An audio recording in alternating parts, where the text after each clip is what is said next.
Oh, hello everyone. Let's see what's going on today. Hello. Sorry I'm running a bit late today. We had puppies going to vets and I had students asking me questions. Both of which I'd say one of which I enjoy, one of which, of course, we don't enjoy, but it does take up time. And so I pushed this back a bit, and it still was a little bit later than I was hoping to be. I was hoping it would only be half an hour later. Hello, Carl. Hello, John Shea. Hello, Albert Zasky. Yes, John Shea. On the John Shea, what's your opinion on the scariest thing in history? The fact that it rhymes. The fact that people seem to repeat the same mistakes over and over again and fall into the same problems over and over again, which we'll be talking about in this one, because it's a French fleet, and by gum, does the French repeat the same mistake several years later. Although it's slightly different battle. Very sassy. No, you're not late.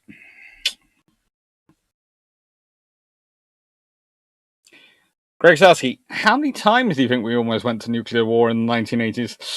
This is an interesting question. The fact that we almost had nuclear war over Kosovo is even more fun. Hello, Alex Hunt. Hello, Osprey28. Hello, The Plebiscite. Hello, Buccaneer. Hello, Dunrick Ironhammer. Hello, Cadron. And George Crab. Hello. I don't think I've seen you in a while, or if I've seen you before. So, hello, George Crab. Hello, Blue Shirt Buddha, and I'll be listening in virtual reality. That's slightly worrying. Hello, AV8 Enterprise. Hello, Doctor. I wish I could have made the live brew ships. It was a good one. Needless to say, you quadrupled my reading list. I'm glad. I'm glad I did. I have to say, I ended up rereading one of the series. What's it called? I forget which one of the series, but because I'd read all those books again before I did it, because I want to draw the Forgotten Empire Battle for Earth is the I've already read the Forgotten Empire series, and I do enjoy that series. The weapons are interesting, although again, there is one thing I do find in that most of these things they do produce an obvious thing, like it's only the humans who have fighters because the other side doesn't have them, and you sit there and go, that shouldn't be the case. That should not be the case. But then you look at modern fleets, and you look at some of the things like, we have all these missiles and all these things, and then we have these weak close-in weapon systems, and you go, actually, I can believe this. I can see a navy deciding it doesn't need space fighters, not needing small ships, and just concentrate on big ships. I can see a space navy doing that. I really can. I wish I couldn't, but I can.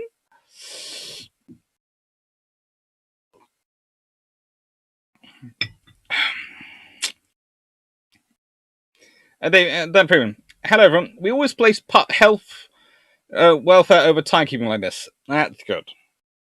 There are many things which should be, thank you. And the puppy is on the mend. He just had to pop to the vet.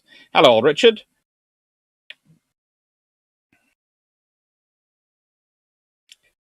Cajun, was that the American commander wanting us to attack the Russian airbase? Yes. I'm not saying which American commander at all. I'm not at all saying which American commander. The scariest thing is when you realise the person who stopped us going to war at that point was James Blunt. So, here's another scary thing I'm going to say. Everyone should buy at least one of James Blunt's CDs. Not necessary to listen to, that's your own choice. But just as a thank you for stopping World War III. Okay? That's it. For stopping potentially World War III, just buy one of his CDs. It's all he deserves it.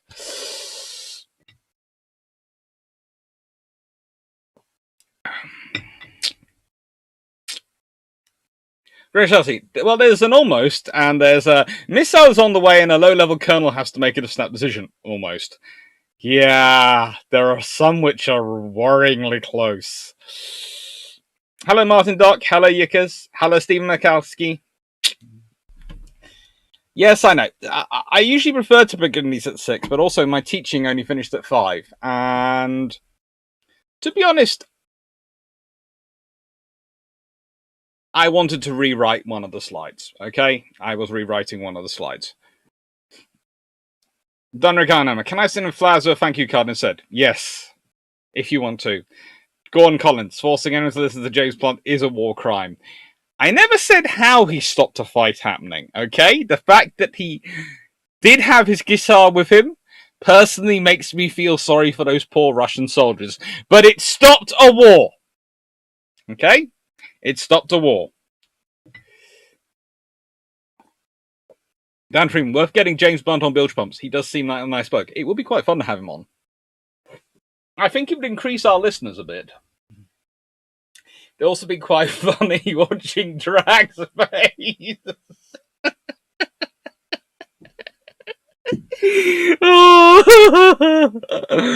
Oh, that's cruel. That's so cruel. I'll have to invite him. Oh, good Lord, I'll have to invite him. I will see. I will send him a message on Twitter and see if he'll do it. Oh, that could be quite funny. Right. So, this is Patron 12. This is Bale and Aura's idea. And it's the Battle of Sluys. Now, I could well be just pronouncing that wrong, because Sluys is today spelled S-L-U-I-S. But my poor girlfriend did get tortured for about half an hour one night over the weekend, actually discussing this and working out whether it was Sleaze or Sleaze or Sluys or Sluz, and we decided it was Sleaze. I think, well, no, I think by the time we finished that she was ready to either, I'm not sure, possibly execute me, or something, just to stop me talking about it, and just going, is this really what I've signed up for? Yeah. She's a superstar, though, so she's very kindly helped with the pronunciations. And before anyone asks, no, I don't know why she dates me. She could really do a lot better, especially on someone with linguistic skills that extend beyond English.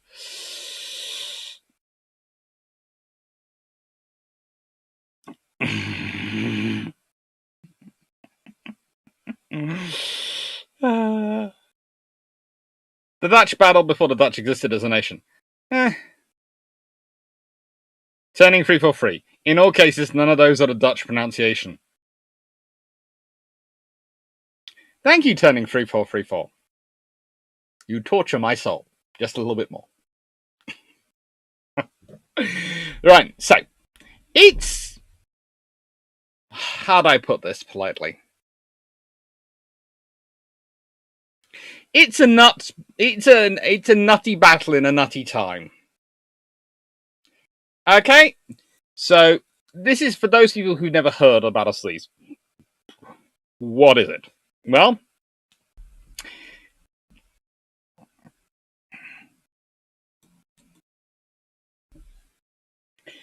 it's on the 24th of June, 1340. It's a naval battle of a sort. Please note, I'm saying it's a naval battle of a sort. It was in the 100 years. It was during the 100 Years' War. It was actually 3 years into it, and in many ways is the first major battle of the 100 Years' War. There have been sieges and a few things, but this is a pretty big battle, and certainly a lot more people died than most other battles. And it's British versus French, which is unusual, but technically it's English versus French. But I say British because Edward has some Irish lords, some Scottish lords, and some other people with him, so, you know, it's sort of British.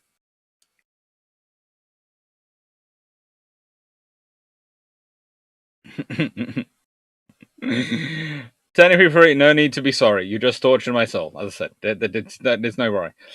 And it's King Edward III and Lord Admiral William de Clinton, 1st Earl of Huntingdon, who may or may not have had a daughter. Even the Wikipedia article claims she's probably illegitimate, which is interesting considering that was several hundred years ago. And versus Admiral of France Hughes Quineray and Nicholas Busher. Now, frankly, one of those two deserves to get their heads chopped off. the other one doesn't. And the reason I say this is because we'll be getting to their ideas and the reasons why it happens. Now, here's the point.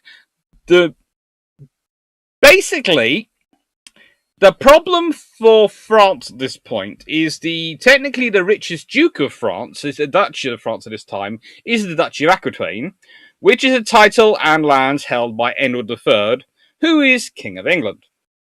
And we'll get into the second. Now, he's the daughter of Isabella. He's the son of his mother was Isabella, who is the daughter of Philip IV of France, and one of the sisters of the previous 3 kings of France. However, he decides he's too busy beating up the Scottish and doesn't want to be King of France at this point, so he supports Philip VI, Philip of Valois, to become King of France. The trouble is, Philip de Valois is an idiot. And why do I say he's an idiot? Well,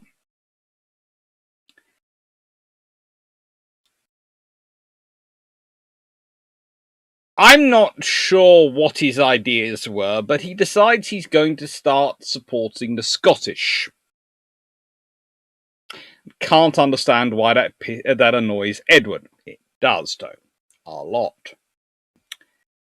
Now, we often talk about the various Hammer of the Scots motives, and there are sorts of other things here, but you also have to remember the Scottish have a fine tradition of invading northern England on punitive cross-country raids to get some money.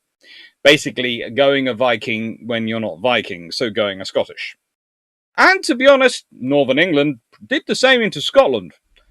So, to say that there was a lot of grievances between the countries is to underplay it completely. And to say that this built up and ended up with the English invading the Scottish, and then you had Edward III, Hammer of Scots, all the things going on, and eventually the cycle continues until the French play around in Scottish politics far too often. Queen Elizabeth I dies, but has made James VI her heir, so he becomes James I of England, and so combines the 2 monarchies. The reason he can do that is because his grandmother, Mary Queen of Scots' mum, was Henry VII's daughter and Henry VIII's sister. So, well, hey. In simple terms, basically, it's either you're going to try and find some way to live peacefully side by side by joining the 2 countries together, or you will find some way to live peaceably without the 2 countries being joined, with one country stomping all over the other country.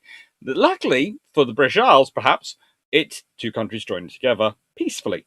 However, that is all a long time in the future. At this point, the 100 Years' War is starting. Wahey! And it's not 100 Years' War. No.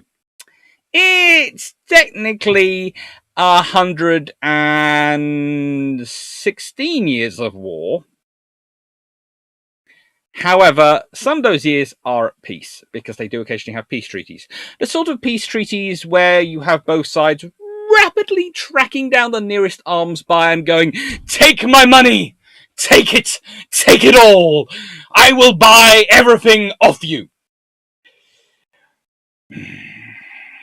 There are many Italians who get very, very rich thanks to the 100 Years' War.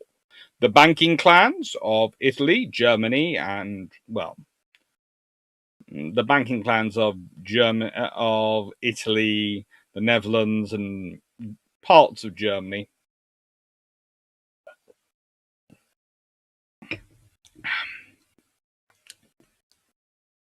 pretty much make a lot of money, as does anyone who's coming up with a new interesting weapon system.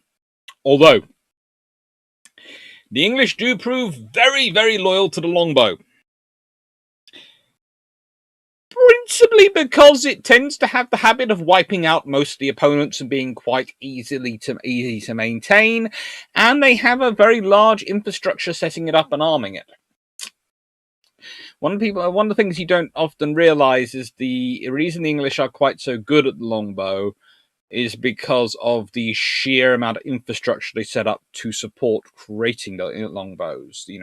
The amount of trees which are planted, which are the right type of trees to produce the wood for not just the bows, but also for the arrow shafts. The fact that you have archery being the only sport you're allowed to do legally on a Sunday, competitive sport, with betting allowed to do on a Sunday, which is supposed to be a day of rest. The fact that pretty much everyone in the country is supposed to either be an archer, either know how to shoot a bow, or have your own suit of armor and have a sword. To say that England is basically one large fortress is to undermine whatever ideas the Scottish have for invading.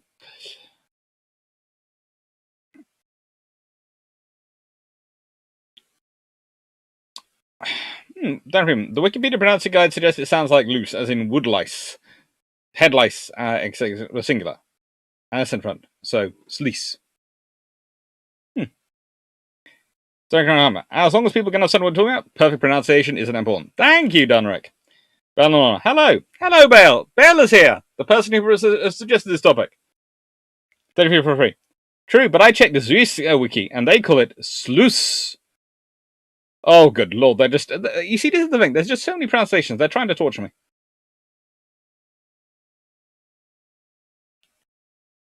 The border reavers. It is fun what goes on in the north of England.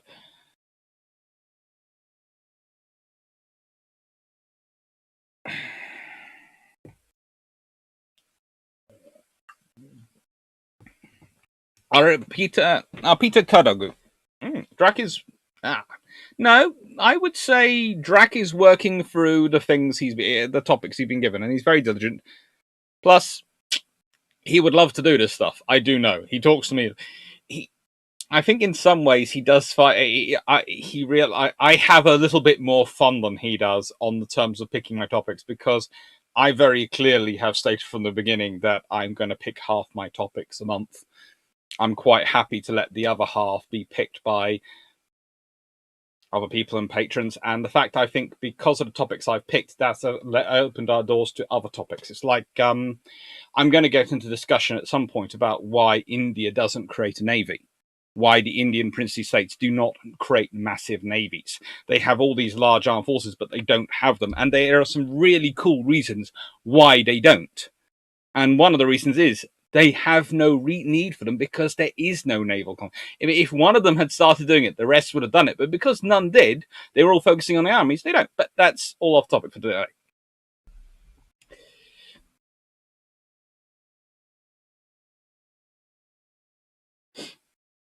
Darren, parts of my family spoke Yiddish as well as German, but none of them has been passed on to me. Turning 343. Swamp German equals Dutch. The English had Norse blood too, especially in Yorkshire. Yes. Which, at the end, there is so much things in Yorkshire. The Scots language, as opposed to Gaelic, is similar in language to English from a similar root, but has been lost over time. Is dead dialect. Calvin Gausman. Re-arrows. Around that period, I vaguely remember ordering the English kings ordering 1,000,000 arrows in one go. Yes. Well, they would be ordered in quivers. Okay? So a quiver full of arrows. You were supposed to supply them by the quiver, which is about 24 bow arrows. And you would order them from merchant groups who would create them.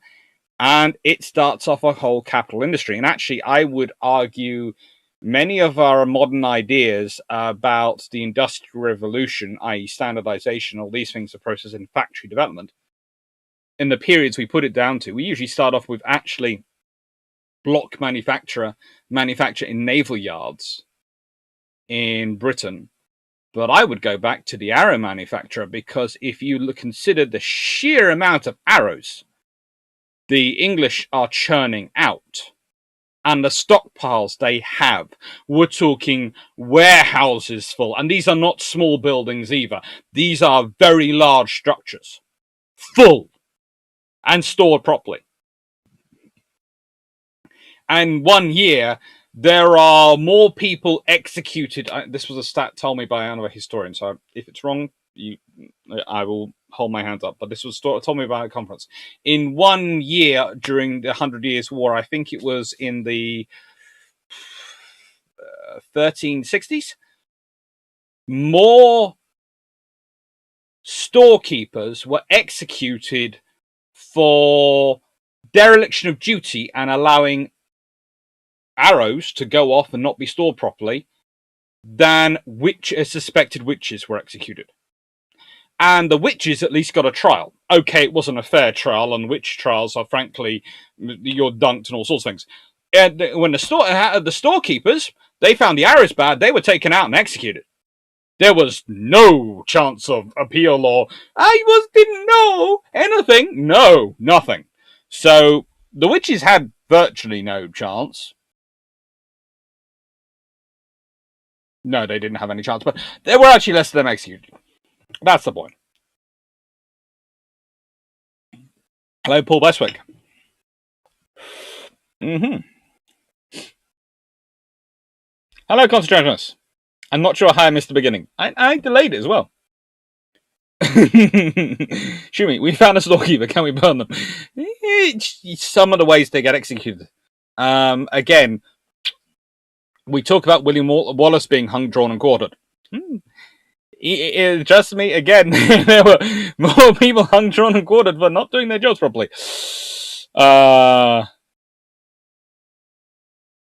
Run. So some facts about the 100 Years' War. Started because, as I said, the King of England was also the Duke of Aquitaine, which was one of the richest duchies in France.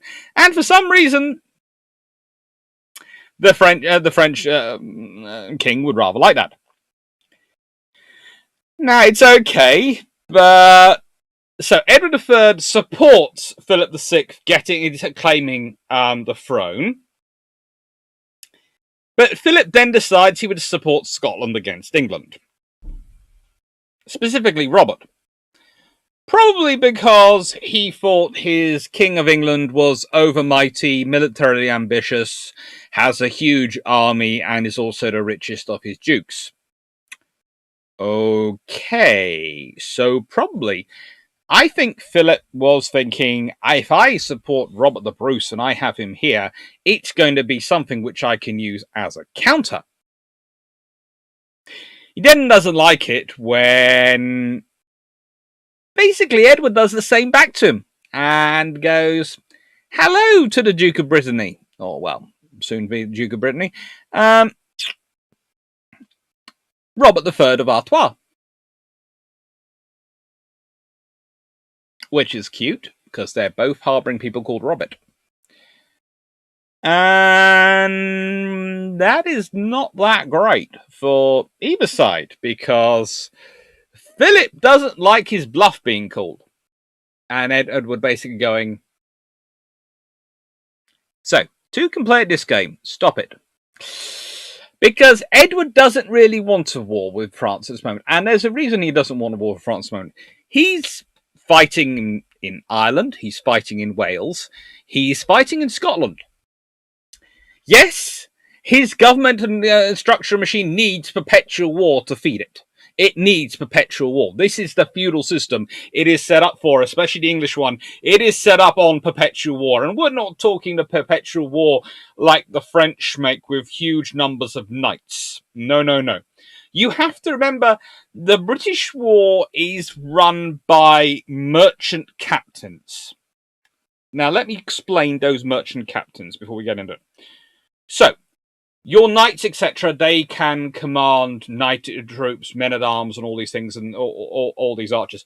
But they're often not that rich. And hiring men is expensive.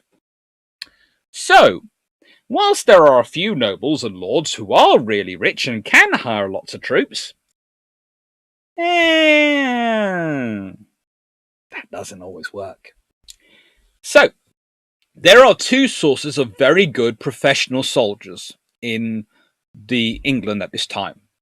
There are the retinues of those very rich nobles and the king. Those are very, very well-trained soldiers.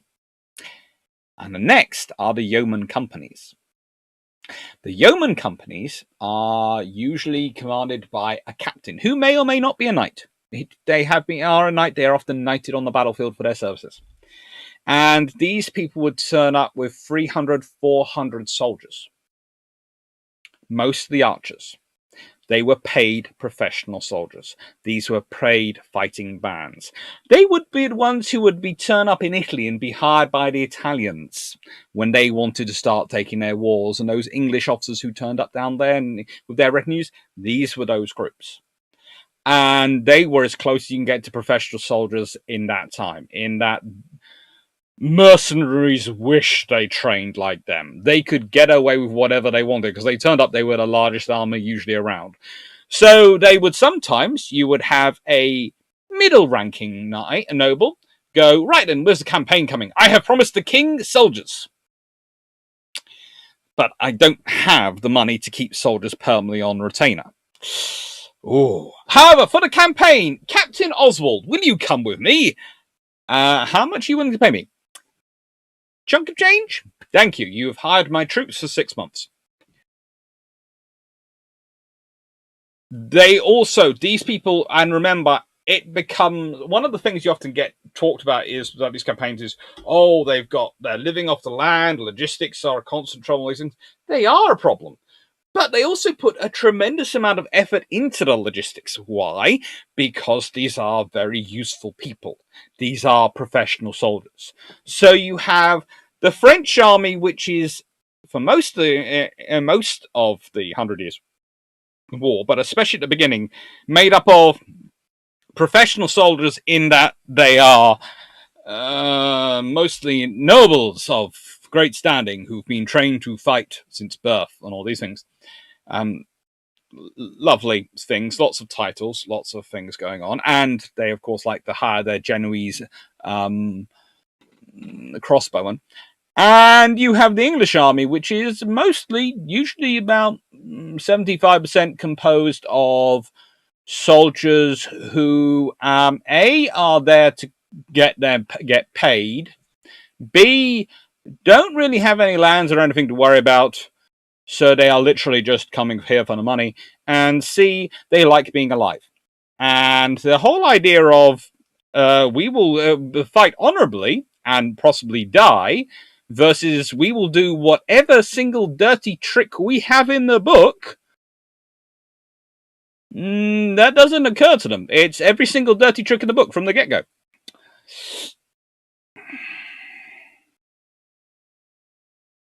Downhome, a large percent of those charged with witchcraft were acquitted. Funny, that must be coincidence. Can't be magic.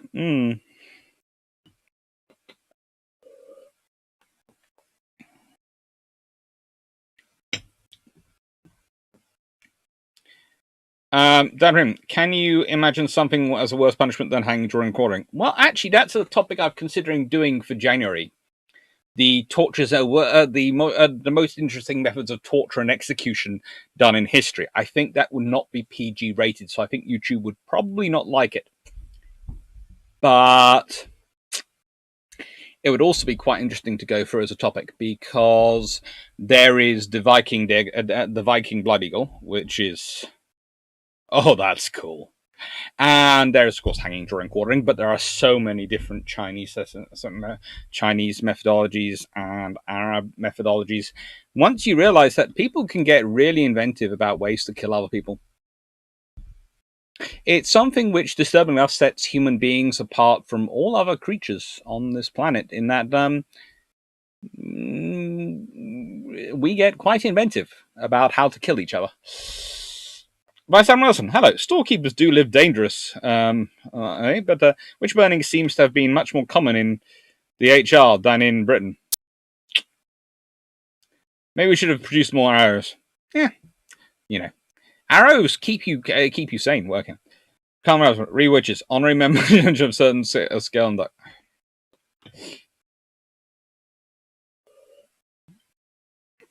Cons. I thought the main witch hunting period in Britain is much later than this. I thought it peaked in the time of James I. It does peak in the time of James I, but it's been around for a lot longer than that.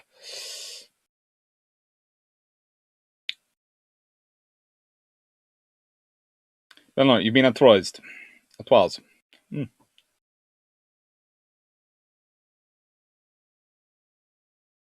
Bernard, there are lots of small campaigns. Robert the Bruce post-banning burn is a great example. Yes. Did the mercenaries have a system of sending text reminders when your contact with them was coming into an end? And like, no, you just would, if you stopped paying them, they just wouldn't be there the next day. They would just go. The only time that wouldn't happen is when the king usually had a word with them in that, we have a battle tomorrow, I want you there. Well, we're not feeling I will knight you. Because if you're a mercenary merchant in charge of one of these sort of mercenary merchant companies, and you get knighted, then you can start to then you can have not only men at arms, which you will have, which you're often part of the company as well, not just archers, but men at arms, all sorts of things. You can start to have squires and knights. So poor knights, people who have grown up to noble blood but don't have much money, can come and serve under you. So you can develop cavalry. So you can really start charging for a lot of money, because you can go, yes, sir. Well, well, my lord, what do you need? Well, Sir Oswald. I need the full army. Oh, good. Right then. So that'll be my 60 knights and 60 squires, my 240 men-at-arms, my 400 archers, and my 2 siege engines. Okay, this will be a fair number of gold coins. Show me the money. Show me the purse. So that's what Edward the that's what happens before the Battle of Crecy and before the Battle of Agincourt. That's what the king's basically going around doing. There are people running out of money, and rather than letting go, he's going around knighting them quickly.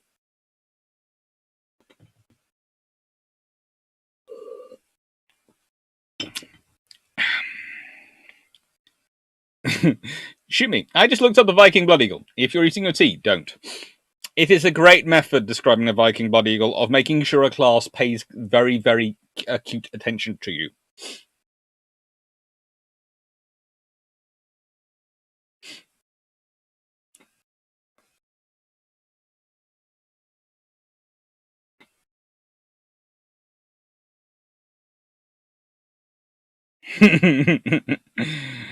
John South, I feel your pain.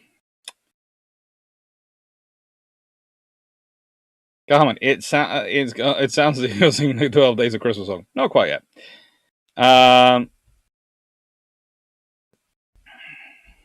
Not quite yet. So, this is a cog. Well, to be precise, it's a reproduction of the Bremen cog, which is dated to 1318, discovered in 1962. Now, basically, roughly 3 years into fighting a war, the French king is getting annoyed. He's getting annoyed because the war isn't exactly going to plan for the French, and it's going to get worse. So he decides to invade England. Now, why does he send his invasion fleet north and start gathering it together in the Netherlands? Because of the tides and the currents. This is the reason the British spend so much of their lives trying to make sure no one gets control of this particular area of Europe. In fact, it's arguable that if the Germans in World War I had not invaded Belgium, the British wouldn't have done anything. They probably would have, because they had an agreement with the French. But it was only an entente, not an alliance. And their troops were sent to Belgium to guarantee Belgium.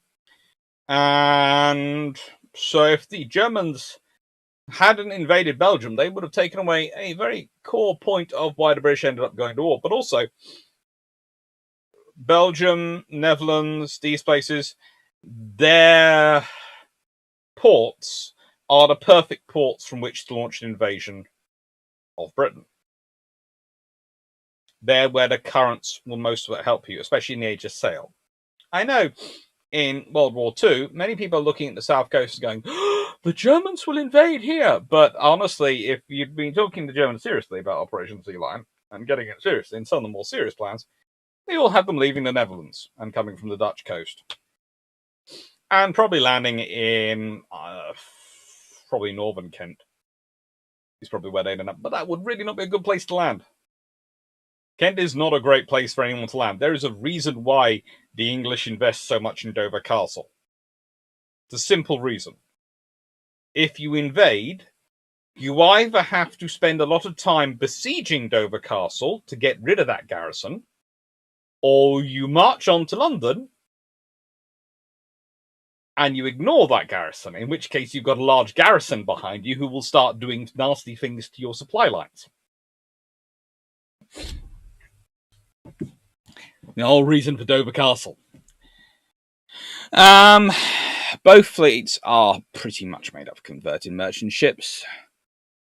Although the Castilian and Genoese ships and some of the French ships are galleys and galleys of a sort. So calling them merchant ships, well, it stretches it more than my belt does after Christmas lunch. And despite preparing invasion, were caught really unprepared, the French, in that they hadn't been expecting the English to come for them. No, because the English never come for you. The English are well known for being nice, retiring types, polite at meals, very, very kind and courtly, and they most definitely never decide they're going to do a preemptive strike. At all. Yeah. I suppose perhaps at this point the precedent hadn't been set as much, but Edward III was really going to set a lot of precedents in his battle. Him and the Clinton are fairly efficient and fairly good commanders. They have some excellent sailing masters. They have a fairly decently fleet. Finally, it's taken them a while to form it up. A lot of wrangling over money, a lot of various banks involved, a lot of eager time with Parliament, which Edward III really didn't enjoy. And yeah, they have a fleet ready. And so they're sailing up there. And the French hear they're on their way, and their response is, let's sail out and fight the English. No, it isn't. What is the response again? Let's maneuver our ships so that they are all positioned so that the English have to come to us. And we'll give them freedom of movement so they can be adjusted. No, it isn't. What is their plan again? A very specific officer comes up with this. Let's see, what's their plan? Oh, yes. Bright Spark, Nicholas Boucher, comes up with the idea of, let's chain our ships together.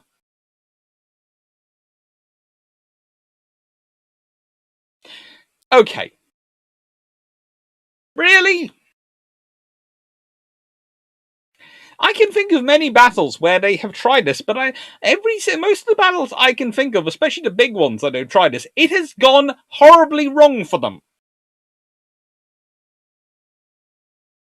Let's chain our ships together in 2 lines.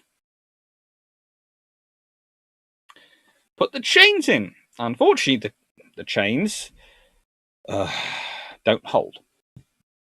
They don't hold. They do hold the ships together, but they don't hold them in position. So instead of being 2 lines of ships ready to receive the English attack, they become horribly bunched up and mangled and in different groups and all sorts of things, and they can't move. The ships are trapped together. They can't move. Of course, again, the English, being completely honourable, nice people, go, no, no, no.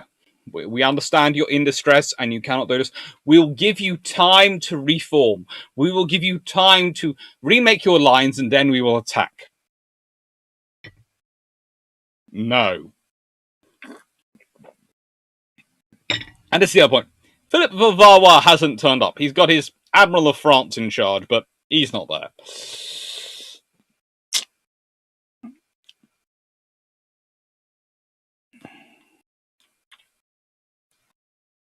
Right. Paul Beswick, will you include keel hauling in the punishment program? Yeah. Ben Law, speaking of execution methods, the Roman one for patricide is inventive. It is. Calcutta, popular knowledge holds that a landowner noble's first son inherited the land, the second one was went to the army, and the third to a priest. Accurate?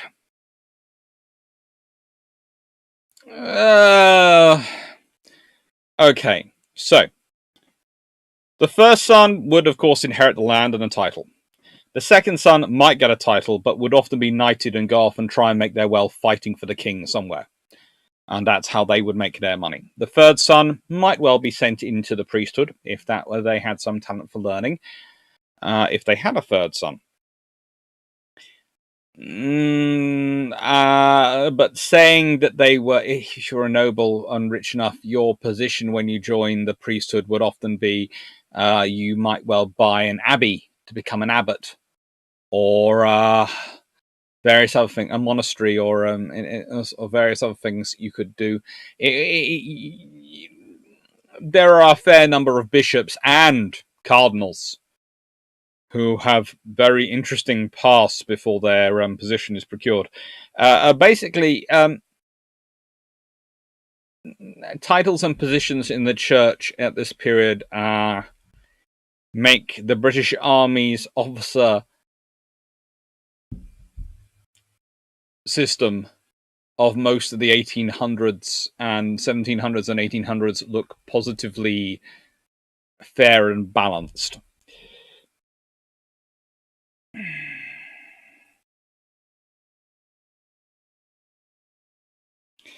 Dan Prim, all this inventiveness is probably a good argument for having distractions like the internet available for people. Yes, although then there are people like me who tell people how to do it. So, internet gives and takes away. Grace Selsky, back when I was at school, we had RE with a school chaplain. Most of the time, he wasn't there in services, but when he was, we had interesting lessons like comparison of torture as execution methods. Cool. Because leaving from the Low Countries makes sense, given that the early Germanic tribes migrated from roughly that area, and English is most closely related to Fries, not counting Scots. Right. No one expects the English to invade. Cardinal Biggles.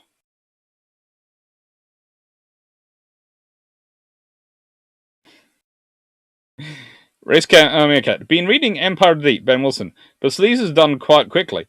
This is going to be good. It is. It's a fun battle. And it's a battle which takes a day and a half, but there are some points which we're going to hit. Edward III is there to take personal command. He has his admiral with him, his admiral, Lord High Admiral, but who's one of his friends. And actually, this particular friend is such a good friend that when they were 17, took part in the raid on Edward's behalf, and pretty much led it in many ways, to deal with Lord Mortimer. Lord Mortimer was his mother's lover, who, with his mother, had managed to depose his father, who was not really the smartest tool in the shed, and then that basically had set up a sort of a regency with Mortimer in charge, and Mortimer wasn't going to let it go, and Edward feared for his own life, and also didn't like Mortimer, because preferably he wanted to be the one to off his father himself rather than let Mortimer do it. And so the Clinton was a trusted, and the Clinton was ruthless. Edward III was ruthless. So you have two very ruthless commanders. And then you have Hughes Quire, who is executed after the battle because the English capture him. And then execute him. Because of some of the other things he's done, and because, frankly, they don't like him. But he's actually the decent French admiral at the battle. The other one, the one who comes up with the idea, managed to escape, which is so wrong. Yeah, it happens.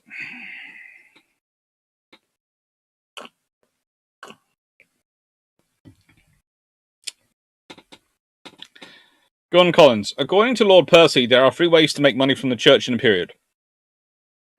Pardons, curses, and... No, I'm not saying that one out loud, but no.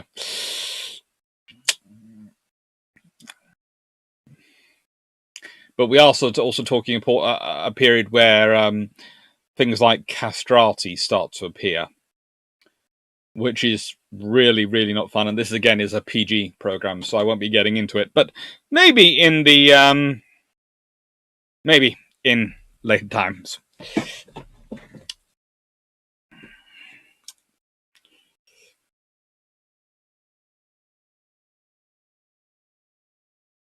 Last time, Rossman. Speaking of titles, when did the British habit of restricting periods to just one family member evolve? Was it tied to the House of Lords, something like that? Not. How do I put this? To an extent, House of Lords. Basically, being noble means you have the right to sit in the House of Lords in this country. And basically, to an extent, you have to prove you're right. And it usually goes to the eldest son. Usually. Sometimes they die. Then that creates problems. But no, so these two were against each other, and so you have poor Hughes, who's used to fighting honourable Italian gentlemen who like to take prisoners, or honourable German gentlemen who also like to take prisoners. And he's against Edward III, whose practical view of his enemies is if they are dead, he doesn't have to fight them a second time. He does take prisoners occasionally, but really he's far less interested in it than they usually are. So the battle. Here is an outline of what happens. The French are in these two lines which have been all higgledy-piggledy and mucked about. And so, do the English decide to sail up and go, one ship versus one ship? No. No. They divide into hunting groups of 3 ships. And it's basically, okay, every one French ship, 3 English ship are going to come up. 2 will hang back, and their archers will pepper the life out of you. The 3rd will come in close. Its archers will still be peppering the life out of you, but don't worry. It's also going to be boarding. And by the way, again, these are merchant companies which are making up most of this army. These are troops who've been promised that, and you have to remember, part of the most merchant company's contract is rather like with the Royal Navy later in the past. In fact, this is based on the traditional merchant company's contract in part. These companies get bounties for capturing ships. Whatever they get hold of, they get rights to sell. They get the money from. So you capture an enemy ship, you can sell it. You take a rich person's armor, you can sell it. You find all their gold, you can sell it. You find all their wine, you can drink it. You find their lovely food, you can eat it. This is also one of the interesting things about this battle, because I'm fairly certain at a certain point there were more English were drunk than sober. Yet the English are still fighting the battle, and the French are still traumatized. It's just reading some of the accounts that, yeah, it basically turns into a drunken brawl, at least in parts, by the English. Just they're finding the wine, and instead of being nice and getting drunk quietly in a corner, they're doing the whole English football hooligan thing of, yes, we are now drunk, and we still more people to fight, and we no longer feel pain.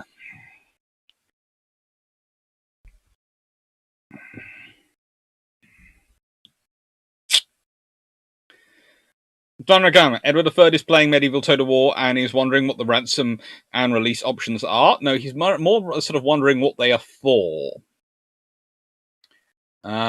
Release? Why? Ransom?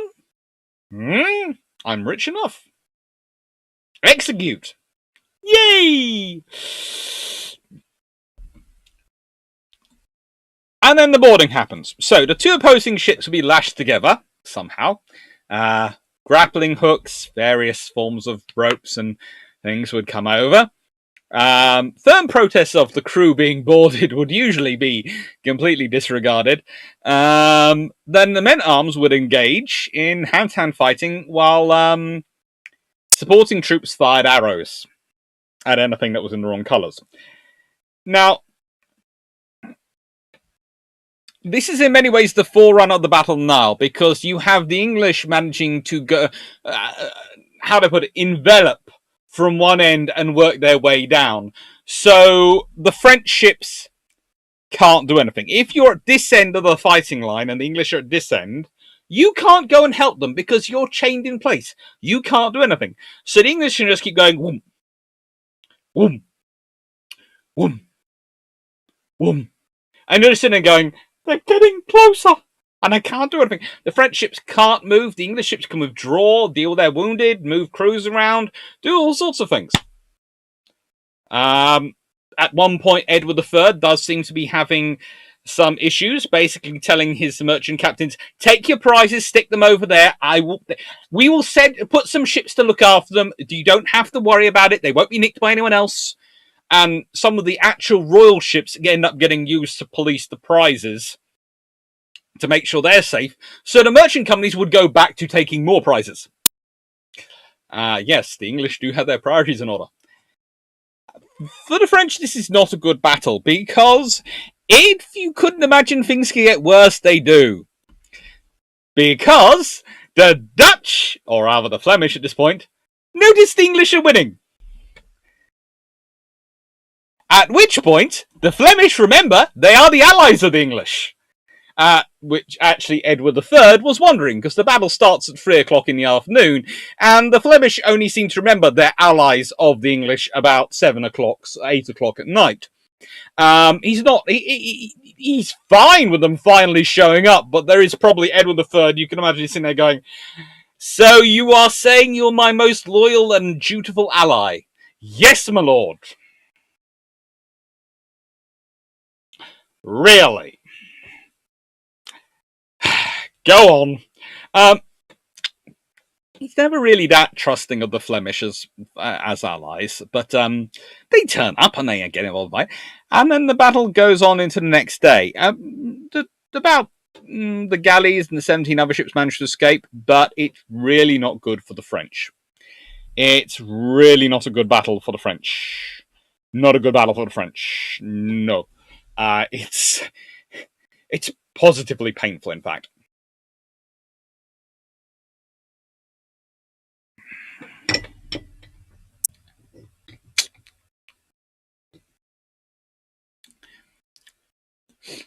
Yes, I am not going to say the joke, which every time I talk about the Flemish taking the French from the rear, I am not going to make that joke. It would be a very cruel joke to make. And then the French have enough troubles. They have the English just taking bites out of them, and then they have the Flemish coming up, and they're just sort of going. And what's worse is they've tied themselves down. So the French have tied themselves down. They have the English clambering all over them, and they have the Flemish coming from behind. It's just terrible.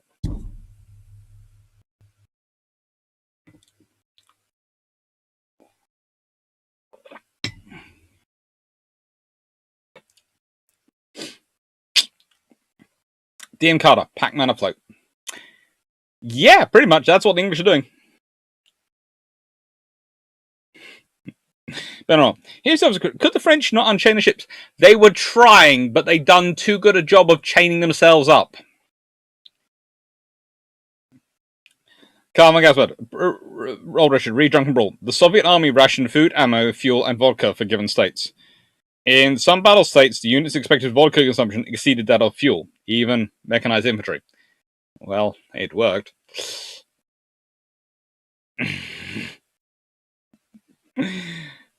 Read Flemish from a Flemish joke. Maybe share it on the Discord later for us non-native speakers. Well, possibly, no. Yeah.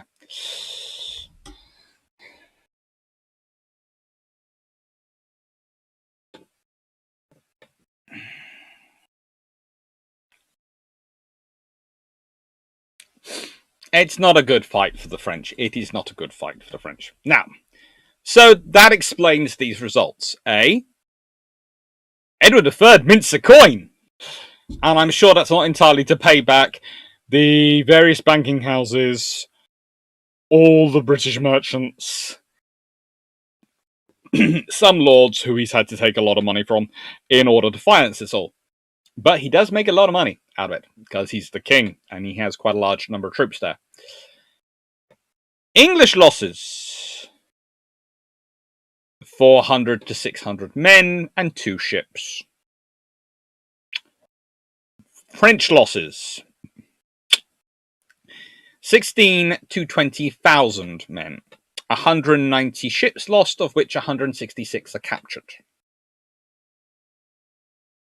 Now, before you start thinking those factors are overplayed, and those numbers, you have to remember the scenarios that the English are coming up from both sides, the Flemish coming from behind, they have no retreat. And you have to remember they're on ships. They can't get to land. They've got armor. That armor might be heavy cloth. It might not be metal armor. It might still be heavy cloth. But that means if they go underwater, there isn't much chance of them getting out. And it disproportionately disadvantages actually the richer soldiers because they'll have more armor on them. The French lose a huge proportion of their military. And let me just explain to you. So, we talk about the losses at Agincourt.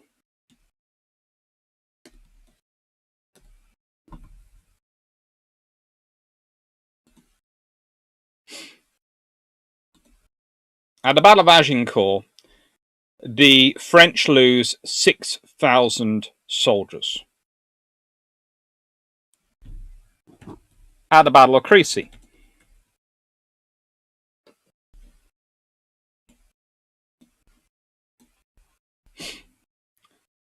the French lose 4,000 soldiers. That's the difference between a land battle and a sea battle.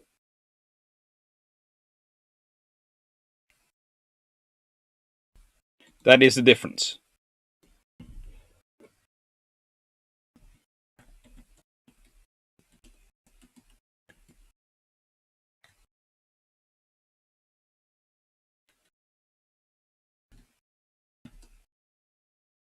It's body count. And it is humongous. In one battle, the French lose more than double their combined losses of Agincourt and Crécy. Okay? You can almost directly trace the English victories, which come after this, back to Sluys because of the loss of all those soldiers and all those experienced soldiers.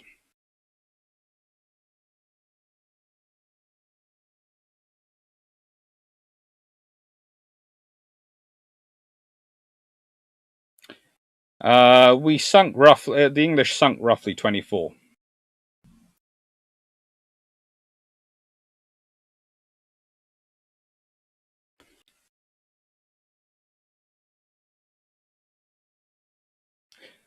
Roughly 36 of the ships escaped. Of the French ships escaped, and the Flemish got several of them as well.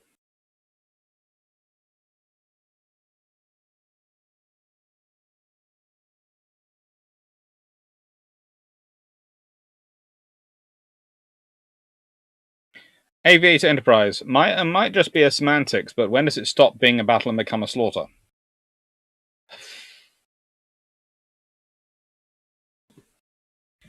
That's one of the interesting questions about this battle, because you know we talk about some battles as these great turkey shoots, and they talk about them sort of the Marinara turkey shoot or the highway during the first Gulf War.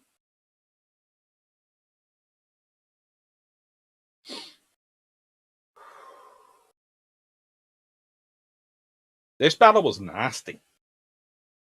And it was a slaughter. It was a complete and utter slaughter.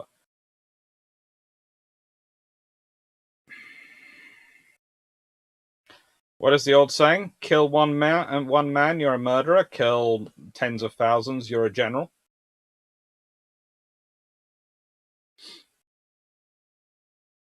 Not quite sure about that one. And in this case, the French were fighting back, but yeah, you don't have much chance to surrender. And the French, you also have a sort of a problem in the French perspective in that they don't want to surrender to non-nobles.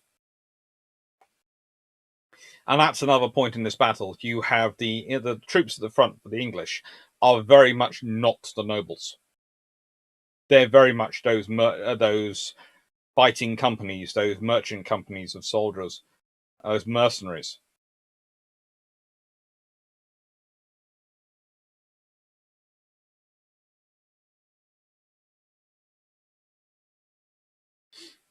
And they are very, very capable. And if you're not going to surrender, they won't give you a chance. And also, you have the things of you trying to get away, you go into the water, you don't come out. There are tales of people talking about bodies floating in the water. So many bodies that, the fish will speak French. Edward III even writes to his son that the French fought really, really well. And it was a hard fight.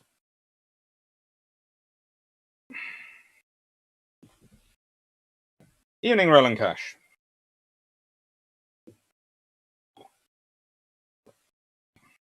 Hello, Derp Squad. Derp Squad, when the other side does surrender and the killing doesn't stop. Well, that's the point. The French didn't surrender. They're again fighting through night. Roland Cash, are the French losses killed in action or casualties? They're the losses. There's no real figures. We know this number of people died.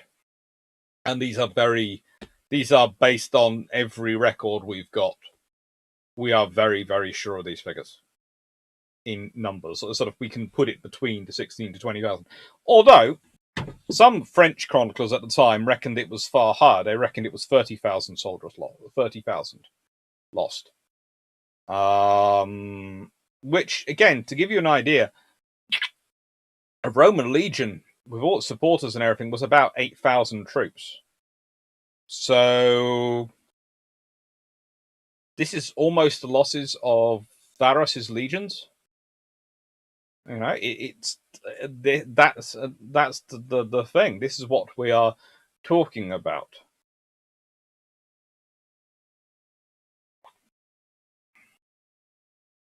Dev Squad, how many French were captured?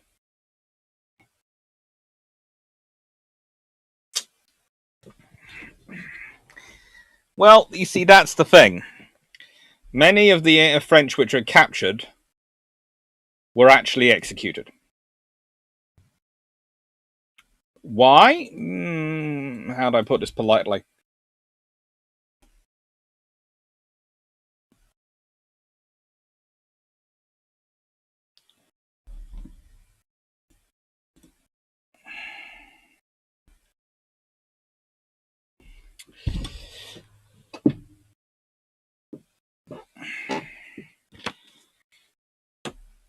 There's also the fact that the Frenchmen who managed to swim ashore were clubbed together by Flemish spectators. The two French commanders were both captured. Behuhe was hanged from the mast of his own ship. And I forgot that. Yeah, it was not him who escaped. It was a guy with a similar name. And Quiberon was beheaded in vengeance for the massacre they'd overseen at Armendon 2 years earlier and for their raids on the English coast.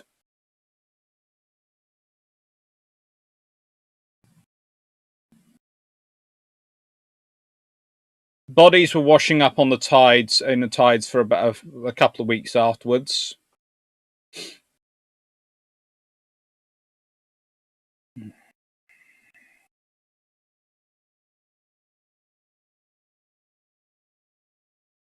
and they estimate the number of prisoners taken by the English was less than 100.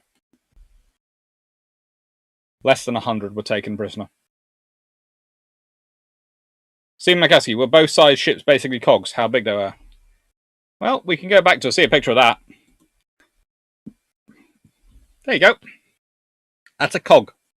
Admittedly, it's a reproduction of a cog, which was it's the Bremen cog, which was a reproduction of Bremen cog, which was dated 1380, so about 40 years after battle. But I doubt they'd have got any. They'd have got smaller.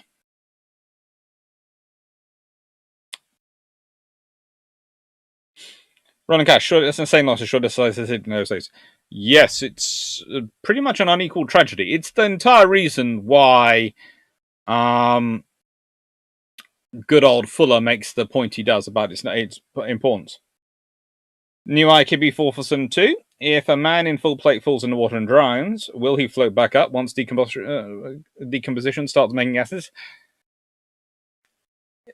Some do. It's one of those battles where, frankly, you do feel sorry for the French, because they should have won. They had the more experienced naval force in many respects. They had the far larger fleet. They had the better position tactically. You can understand even why they make the decision they do, with the whole going, well, this is an estuary, we can block it all off and build an impenetrable wall of our ships, so when the English come on it, they'll break on it. That's a lovely idea. The trouble is they forget, hang on, this is an estuary. There is quite a large river coming out here. It's a tidal estuary as well, so there's a huge tidal movement. Oh, and the wind is picking up. Chaining your ships is not a good idea. Maybe in the Mediterranean? Maybe. Possibly. There are a couple of battles where chaining the ships works in the Mediterranean. Anything in the anything which is anywhere near the North Sea or North Atlantic. No. The tidal movement is too high. The winds, the wave movement, all these things, not a good idea.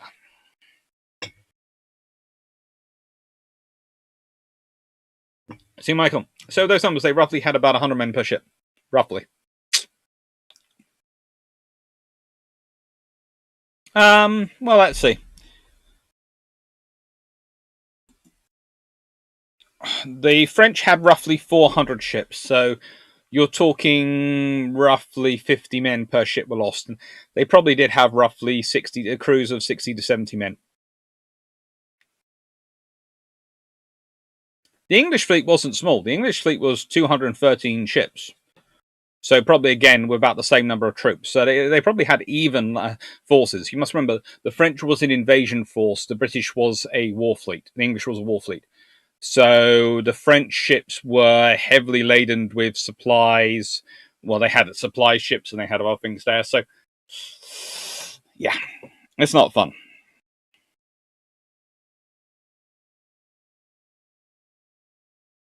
Nick Orders, back then, if you had prisoners on your hands and most weren't worth anything for ransom, it probably went badly for them. But surprised about executing commanders. Again, this is Edward III. I'm surprised if anyone managed to live. He must have been in a particularly fine mood. And as he'd been shot by an arrow in the thigh and survived, yeah, a very fine mood.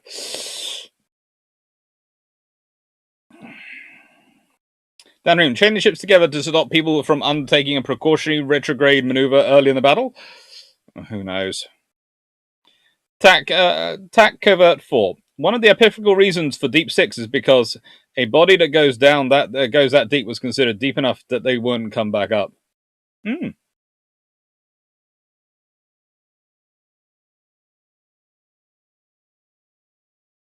I would say only partial plate. I haven't done all the plates or all fell off from the body under. Probably. Let's be honest, as the body expands, there might be certain things which get broken in terms of harnesses.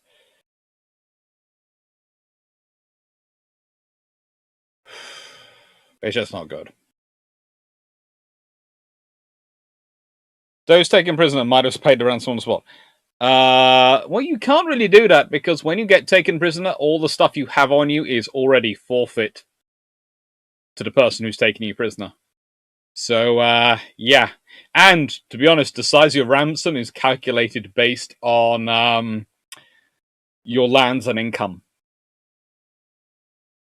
So you hope you've been undervaluing your income for the last few years, because otherwise it's going to get expensive.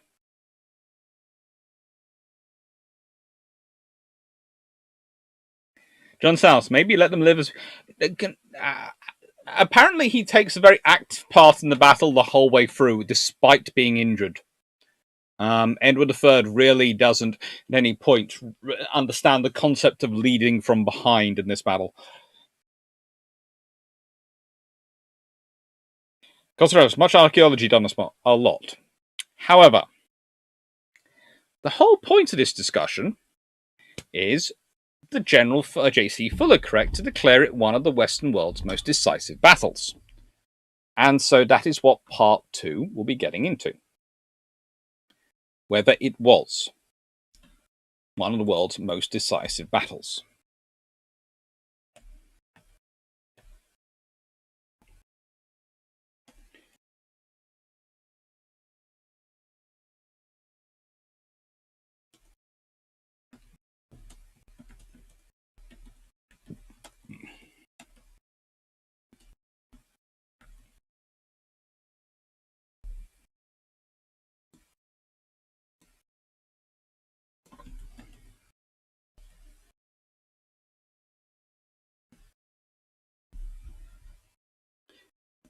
Now, you can all guess what the main argument is for it being one of the most decisive battles.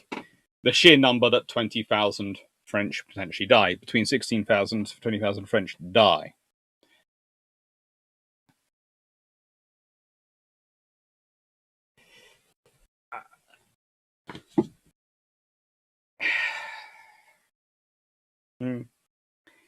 It's... yeah. Basically, that's the case. The sheer number of people who die is the major reason for it. Plus, it prevents an invasion of England and allows the 100 Years' War to carry on. Because theoretically, the idea is often put forward that the English would have lost any invasion of England. No one's actually looked at the sheer amount of troops that you have in England. Again, the large numbers of standing armies, these merchant companies, all these things, troops going around, all the barons and nobles who do have troops, all the castles, all the various other things you have in time. The fact that you have quite a large military machine, very concentrated, unlike the French one, and the fact that the French would still be supplies on, dependent on supplies from France, all those things I've forgotten. It would have been problematic. We'll leave that to one side. Camperdown. So Edward III was reincarnated as a tribal class destroyer. Potentially. Potentially. But the interesting thing is,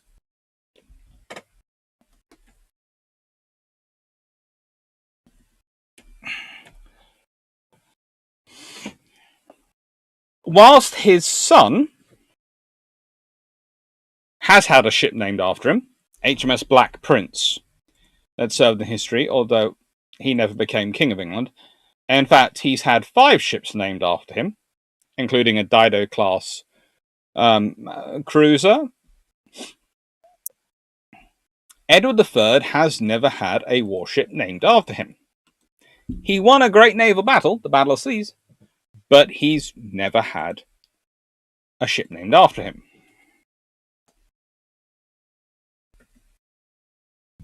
And there was a battle-class destroyer named for this battle. HMS Sluys herself.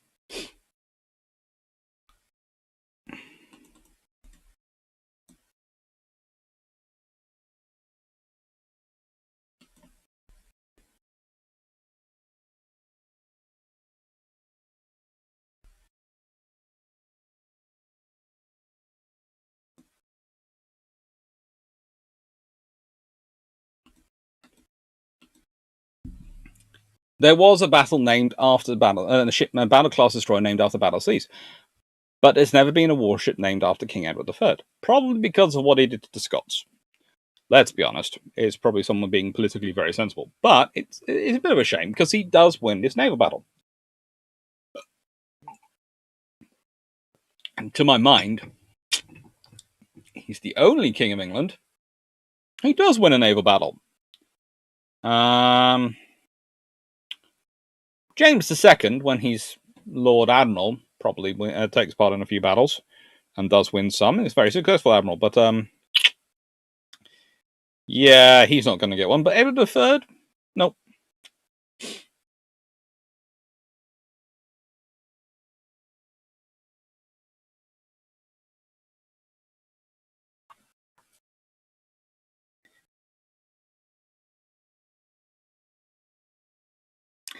However, the case against it is actually what Dan Freeman has just pointed out. Decisive battle 3 years into war that lasts 100 more years would suggest not so much.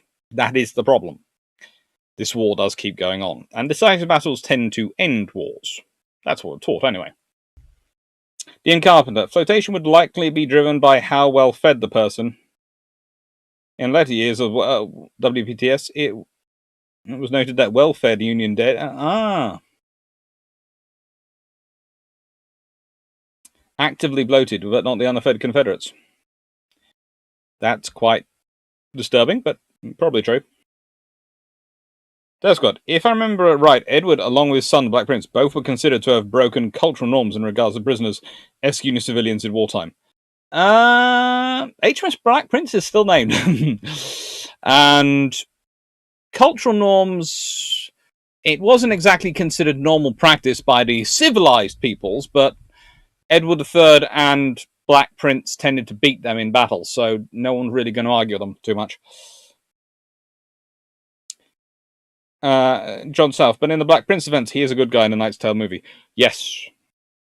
He's a good guy in most movies. Whenever you hear the Black Prince coming, you know he's going to be a good guy, because he has a very good rep of being very courtly and gentlemanly to the fairer sex. And actually, it was one of those things, he was actually quite good at pardoning people who would be useful to pardon.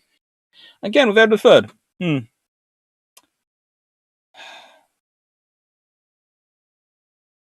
Old Richard, would the French have fared any better in a running fight in water? I'm not sure if there would have actually been a fight in a running water. This is why I say it's a sort of naval battle, because I'm not sure whether they could have had a fight in running water at this time. I'm not sure if the ships were maneuverable enough. I'm not sure whether the fleets would have managed to get close enough. It would have been interesting, let's say. And the French were very, very heavily loaded.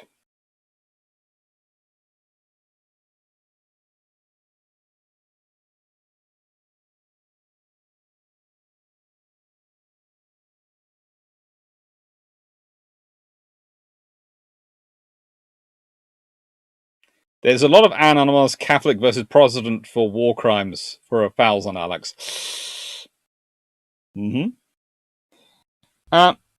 That's good. It usually depends on how many of the barons and counts decide to support the king and how many make a deal with the invader. Yes, and usually in the case of Edward III, do you really not want to support him? Because if you don't, look, let's put it this way: if you don't support him and he wins, you are dead. Whatever happens, whether you die in battle or afterwards, he will have you killed. Whereas if you do support him, you might live.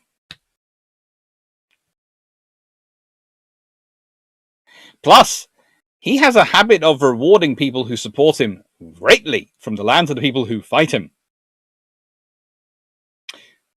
And as John South talks about, a number of other English lords had had lands in France.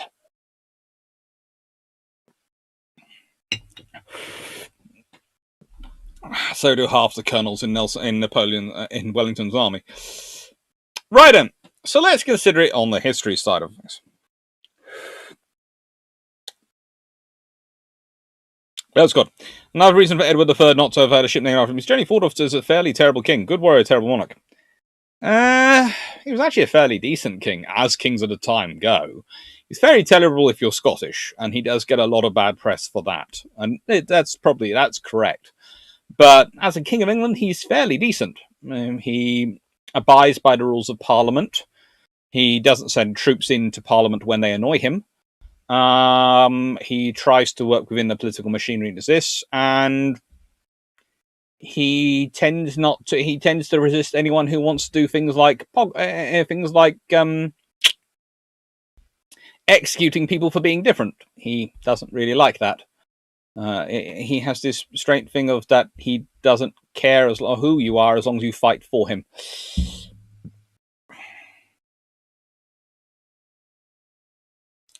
Then I believe in this area it was quite common for a ship's crew when captured to be sold to a man. Not always. Sailors again are difficult to train. Tack Covert 4. Hey guys, we just seized this battle. Let's name it Edward III. Might be flexing too much on the French. HMS Agincourt? Sounds good. Yeah.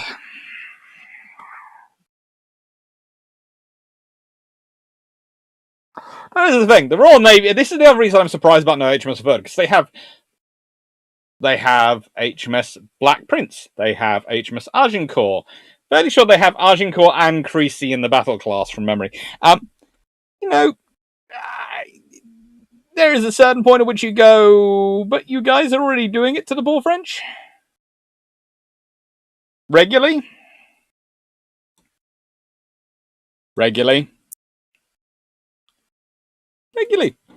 They're just, they're just not nice to the French. So, let's do this. I wanted to put a battle against the Dutch here, and it's the Battle of Camperdown. I would argue it's actually more important in many ways than Trafalgar, because again, due to those tides and those spaces, if the Dutch fleet had managed to clear the British fleet out of the North Sea, then the British would have had a huge amount of trouble trying to defend from an invasion from that direction. And they were worried about the fleets in the Nore, etc., which are in mutiny at this point, and whether or not they might go out and actually support a Dutch fleet.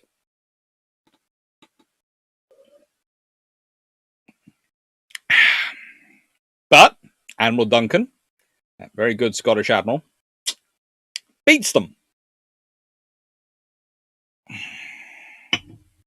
The Dutch losses.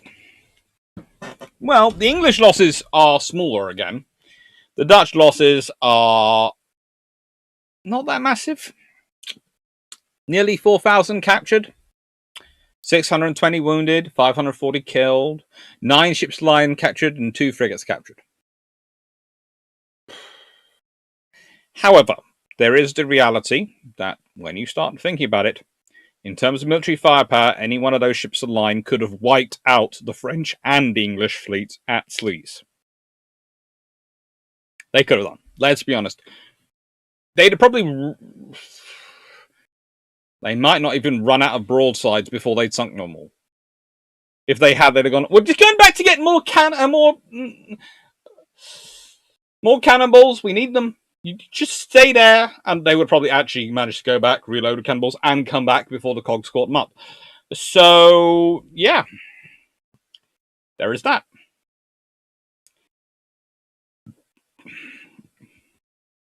I would consider this a very decisive battle. And we have to consider this versus Sluys. Is Sluys a decisive battle compared to this? Well, it's partially for you all to decide and you all to comment. But no, Scotland as well wasn't as much of a threat at the time as we were busy winning back all our castles again. Well, yeah. Michael Truitt, what could the French have realistically done to win or reduce casualties? Not chain their ships up. Allowed them some freedom of movement.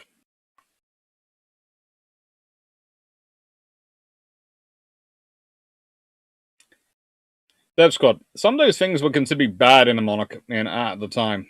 Probably listening to Parliament and playing the political game? Possibly.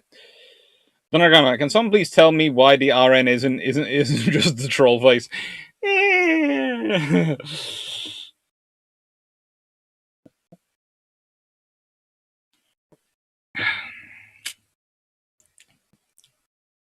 Dev Scott, if you have to tell people you're the best at trolling, you're not the best at trolling. That's pretty much the British approach to everything. I believe it's a Genoese flag, nabbed to claim protection when sailing in the Med from piracy in this sort of era. It's the flag of St. George, which has been modified. And then it's the Union Jack. Got to translate. I go Albuquerque's victories being more Albuquerque's victories being more important. Potentially. So we have the Battle of Camperdown as a first comparison point. Not as many people killed, but it's the same area. It's the same strategic importance. I.e., that's the best area to invade from. Then the Battle of Quiberon Bay. Well, I've done this one recently, and I do love it. 2 ships, British losses quite heavy. The French, again, lose quite a bit, but not as much. You know, they get a third of their fleet, their ship's line lost. They have 2,500 killed, mostly good quality sailors, a fair number of decent officers.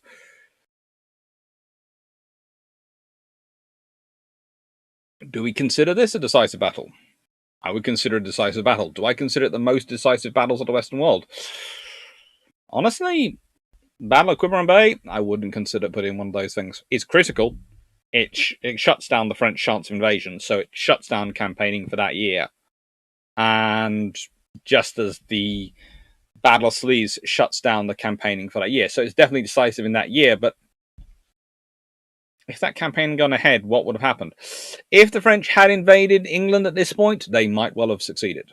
It is a different England you're dealing with comparatively. It's the Musket Brown Bess period. They don't have as many, whereas if you consider invading in the Battle of Sluys time, you would have found pretty much as close to a military state as you can imagine. For that period, if you invade in this period, in the time of the Battle of Quiberon Bay, less capable. During this time, there are a lot more soldiers, but that is 38 years later.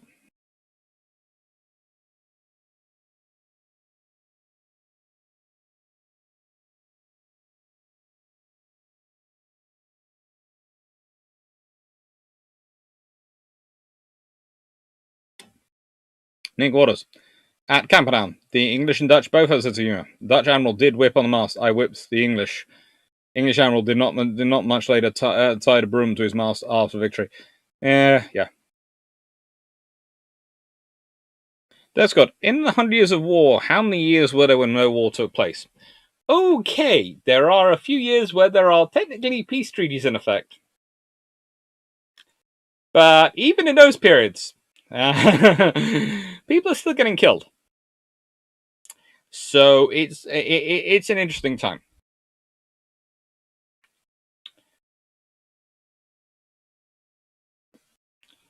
Seaman Mackelsey, what was the battle that the French beat the English in the late 1600s? Oh, it's one of the later battles of the war.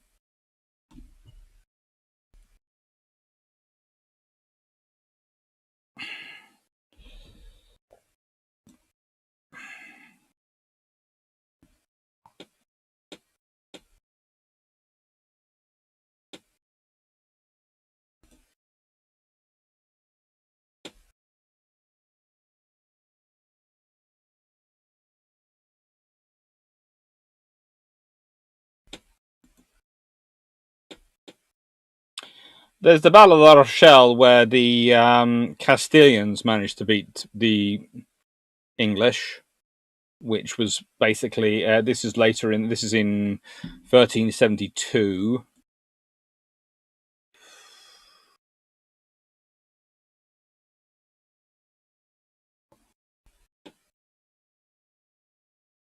And there is the Battle of Castilian, where the French managed to decisively defeat the English in 1453, and is considered a battle. And then a battle.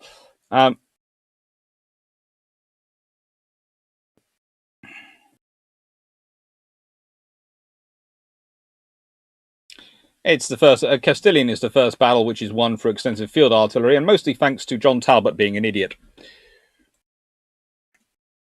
And not only does he lead his troops into battle thinking the French are retreating, so he leads them inside a fortified encampment, but he also then refuses to withdraw when he realizes he's getting hammered. And he doesn't wait for reinforcements. Talbot is an idiot.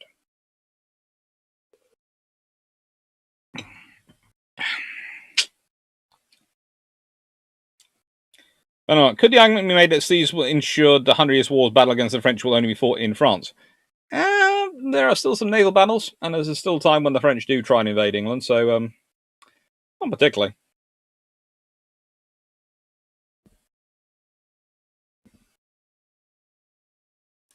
Aviator Enterprise. Wouldn't it be better be called 500 Years On Again, Off Again War? That suggests that the war has actually stopped and not just changed to different fields.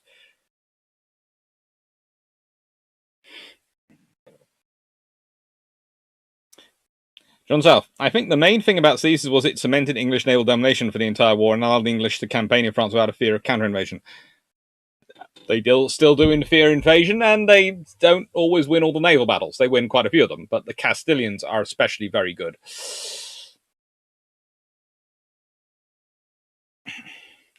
That's good. Is it an example of kings being peace, but the courts and the counts and dukes who are vassals of both kings still fighting each other regularly? Yeah. One of the arguments you could have is that the fact that being part of the European Union that upset the English, the British most of all, was that we had to start being friendly to the French permanently instead of just when we needed to counterbalance the Germans. And that's mainly the Germans annoy us most because they stop us being able to beat up the French in peace. It's terrible. The Germans ruined the world for the British by giving us someone else we have to fight other than the French. Right, so another battle I got here is Midway. Why have I brought up Midway? Because it's a fairly decisive battle. The Japanese lose 4 fleet carriers. They lose a heavy cruiser. They lose all sorts of people killed. It's very hard to argue that Midway is not a decisive battle. But it also doesn't end the war.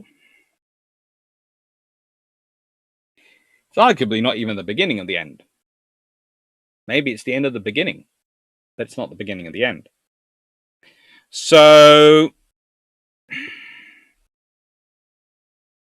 there you go. That's a decisive battle, but it doesn't end its war.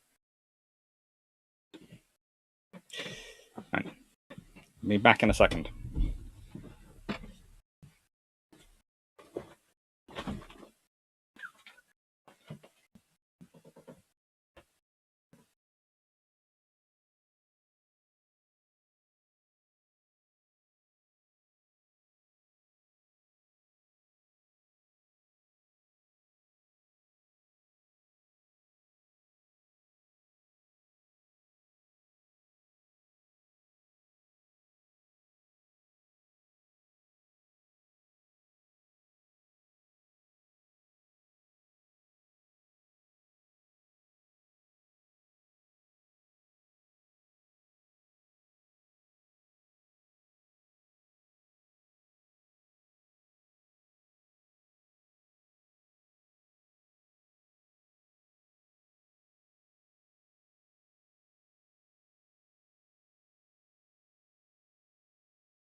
All right.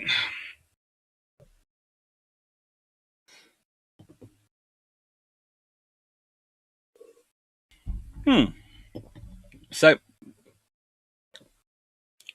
the question goes back to being, was Battle of Sluys, made General JFC Fuller correct to declare it one of the Western world's most decisive battles?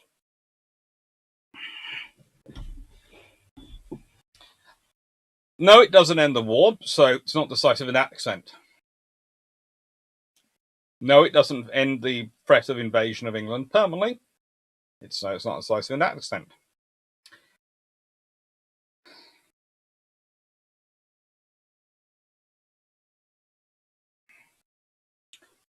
It takes out 20,000, between 16 and 20,000 French soldiers. It wipes out, therefore, more of the armies than Agincourt or Crécy. And Agincourt, you have to consider a decisive battle.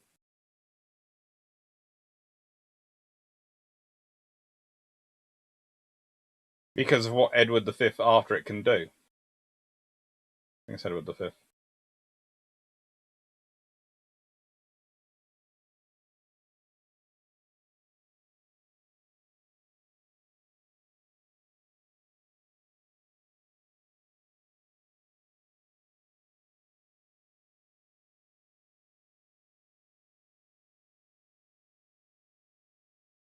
Yes.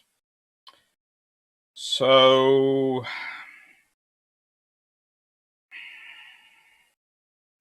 it comes down to kill count, which is the worst way to judge a battle. But it's such a dramatically large number, especially for this period. When you consider the average populations of France and all these other things going on at the time, that many being lost. And it does have an impact. A long-term impact. In many ways, considering the location of where most of the fighting takes place in France, in the 100 Years' War, considering the relative populations of England and France, the relative wealth of the two,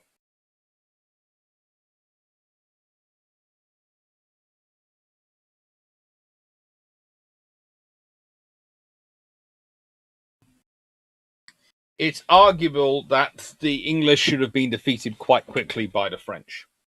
They're not, because they're this militant military state, and because they have all sorts of other factors, and they fact that unlike the French, they don't have to worry so much about massively long land borders, dealing with the Spanish, who occasionally declare war on them, the Dutch, who declare war on them, the Swiss, who like to invade them, the various Germanic powers who like to invade them, and lands in Italy and arguing the Pope and all sorts of other things they get involved in, and some crusades. All those things going on. So that all helps.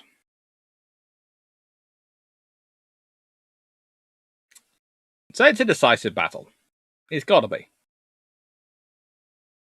Even compared to those other battles, because of the sheer number of... Because let's talk around. You can't argue Trafalgar's not a decisive battle. It's a critical battle. But its total losses for the French, the combined fleets, are 4,000, nearly 4,400 killed, 2,500 wounded, between 7,000 and 8,000 captured. So let's say at the most, you have got 14,900 taken off the board at that battle. Camperdown, it's even less. Yes, the fleet is mostly wiped out. Yes, the fleets are mostly wiped out at Trafalgar, at Camperdown, at Midway. All the core assets wiped out. Quiberon Bay, a lot of the core assets are lost. And I'm talking a lot of the best ships in the French fleet at this time are lost. Sluys has all that. So, yeah. It's decisive. Hello, Sean Mack. Right then.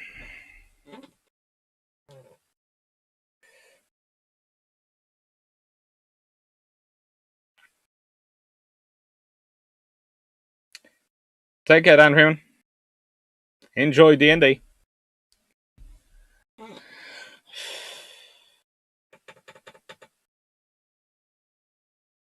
Aviator and Bros. Midway was the counterbalance, then evened up the fulcrum that was Guadalcanal.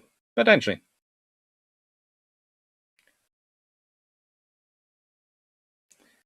John South, Henry V. Glad I was right. Descott, I'd say Midway was the battle which cemented the dominance of the carrier. Also, after this point, the USN had the benefit of the US industrial base having mobilized. You'd see, I'd say the battle that cemented the role of the carrier was Taranto, and I'd say Midway was the one which proved it to the Americans, who still weren't sure. It's amazing. The ones who are least if you read the reports, the ones who are least persuaded by Taranto are the Americans. And Pearl Harbor devastates them, but Midway shows them that their fleet is still viable. Because after Pearl Harbor, they think their fleet isn't viable because they've lost so many battleships. And then after Midway, they go, well, hang on, we can still do this thing. And actually, it's a lot quicker and a lot cheaper to build an aircraft carrier than a battleship because you don't need so much armor plate. And that's expensive and difficult to make. Aircraft you can build in factory far easier than you can build a 16-inch gun. A 16-inch gun is a very complicated piece of machinery to put together. An aircraft, it might be Formula One level technology, as Steve George will tell you, it's still far more complicated. Far less complicated than a 16-inch gun system.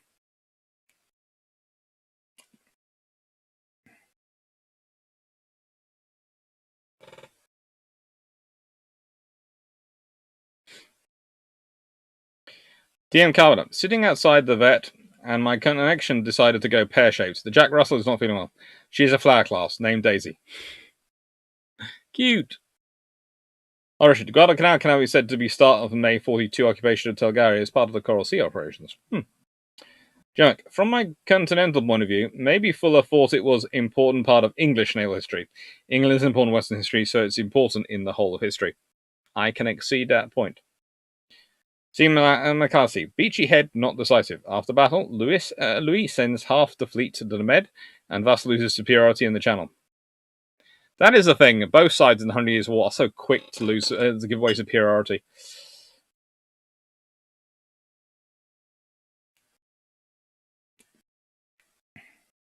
And also, it's not just the kills that make us significant, but also British technological superiority with apparently inferior ships. I would argue they didn't have inferior ships.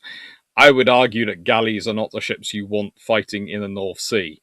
I would argue that cogs would make far better tools, especially when you have them built up for your archers to rain down fire. Anonymous, Britain's ability to mass mobilize the entire nation as a navy. It's mostly the sink ports. King turning up is a big thing. Shomak, another way to look at the battle Battle of Sluys was what did the French lose in terms of naval capability. For example, the best way to frame Midway entry is the loss of the IJ and lost carrier divisions. Yep.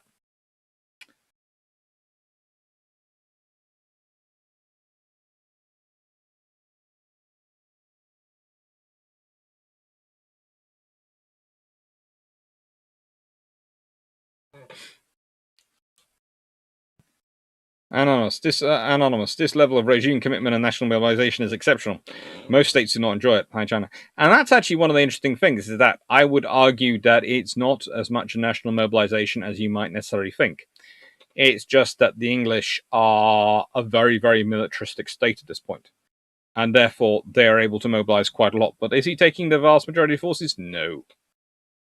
In fact, he still has quite a massive army sitting back in England, which he will then bring over for an invasion.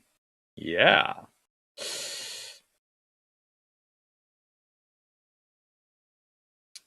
Dope Squad. That's a fair reading. I should have added from the US perspective. Ashurmak with Coral Sea, it being a score draw might have meant the USN didn't see carrier dominance.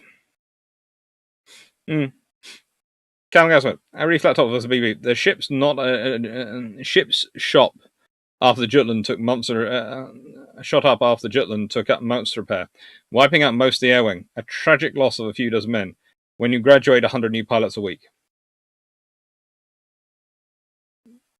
Sad but true. Nick Waters, again, like Quiberon Bay. Sluys is not a very celebrated one. One-sided nature, political narrative just too long ago. Arguably, all those things. All those things. It's this kind of battle. It's a hard-fought, nasty battle. It's really what the English do specialise in at this point. Good books on the 100 Years' War. Oof. There are a few of them going around.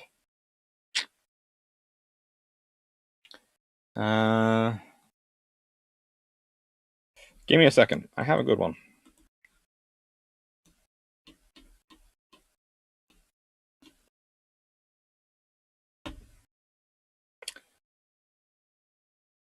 I would say Gordon Corrigan's 2014 A Great and Glorious Adventure, Military History of the 100 Years' War, is fairly good.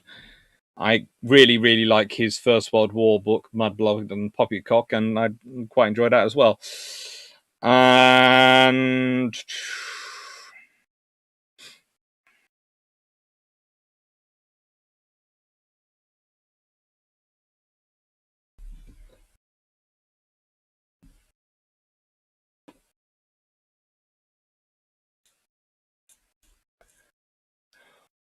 there's Desmond Seward's The 100 Years' War, English in France, 1337 to 1453, is fairly decent as well. That's 2003. But,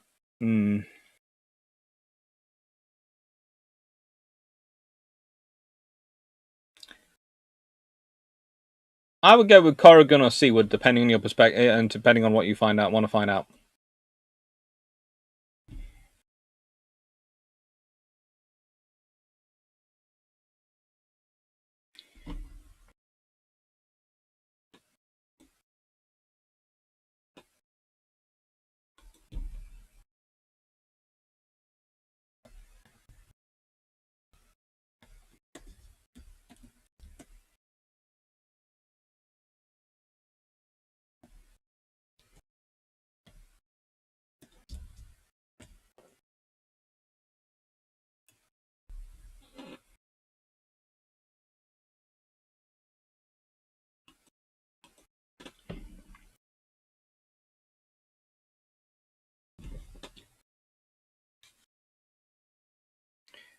That's Scott. I think one of the important things about navies at the time is the difference between a cargo ship and a warship at the time is the intent of the captain at the time. I'd say the difference is what the cargo is.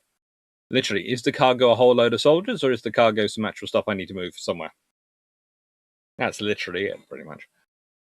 So I would, yes, the intent of the captain at the time can fit, but the intent of the captain will often reflect what their cargo is. Carl Harmon, hello. Off topic. What happens if the RN and USN were to end up at war in 1946 in the Atlantic? Well,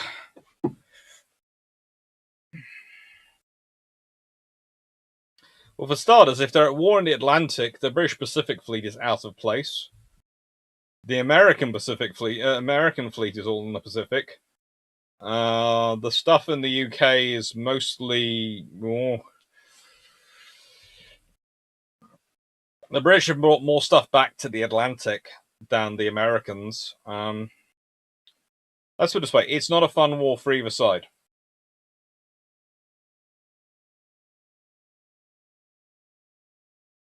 1946, war between Britain and France and Britain and America, not good for either side. Probably the British end up building quite a lot of carriers. The aircraft carriers they've got under construction will be sort of going up. I'm fairly sure B-29s would not be having a fun time because they'd probably be trying to get them to bomb Britain. The difference between bombing Britain and bombing Japan would be a whole lot of fighters. And do the Americans employ nukes? That's the question. Do the British employ nukes? It's a very, very complicated thing in that scenario.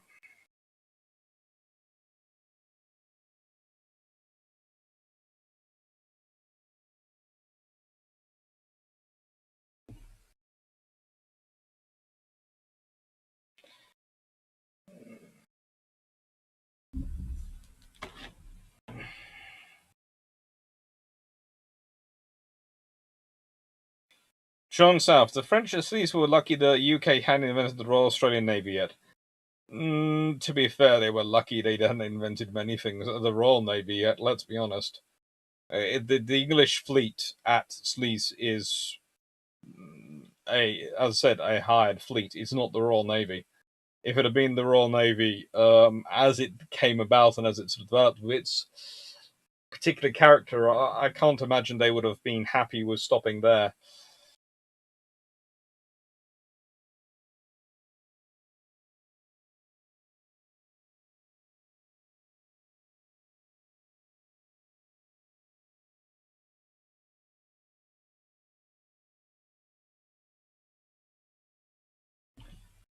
Ray Scarmica, Hundreds War, Son of the Morning and Son of Night by Mark Adler. It's a good book, but I prefer Corrigan's. Bell Laura, suppose as well we should do a quick review of Fuller's Decisive Battles of the Westmoreland. It's an interesting book to work for, interesting set of books to work through. It is an interesting trilogy.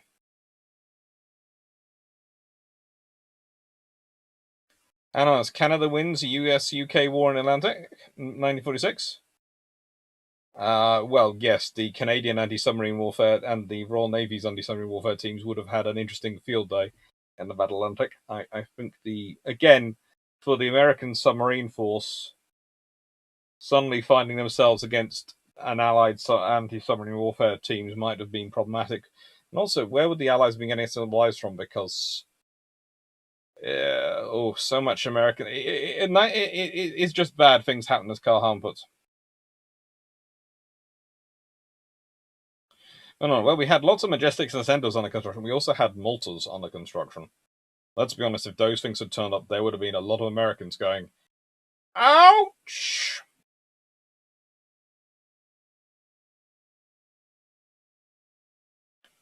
That's good. How many US troops were still in the UK in 1946? I think it might have been quite a short war.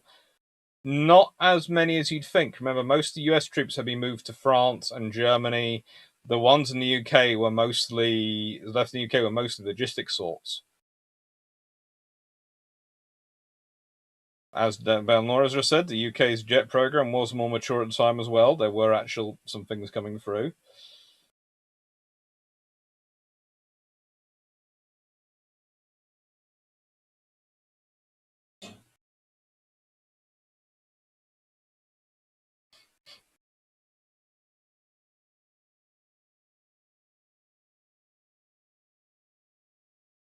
Yeah, that's it's let's put it this way: 1946 is not a good year for either side to end up in a war against the other.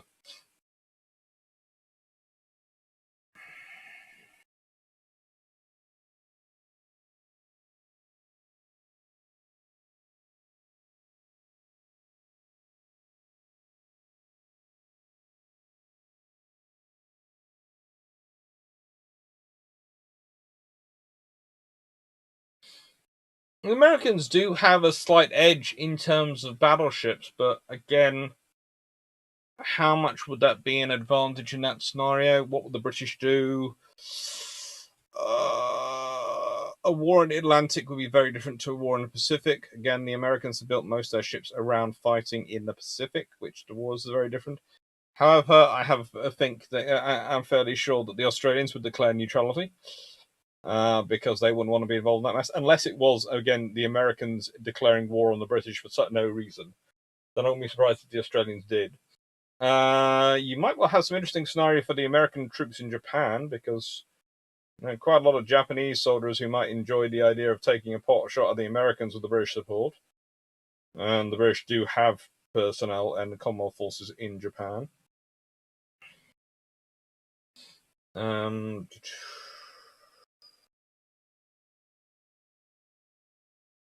Yeah, it would be. Let's put it this way: it's not a war I want to really talk about because it's painful for both sides.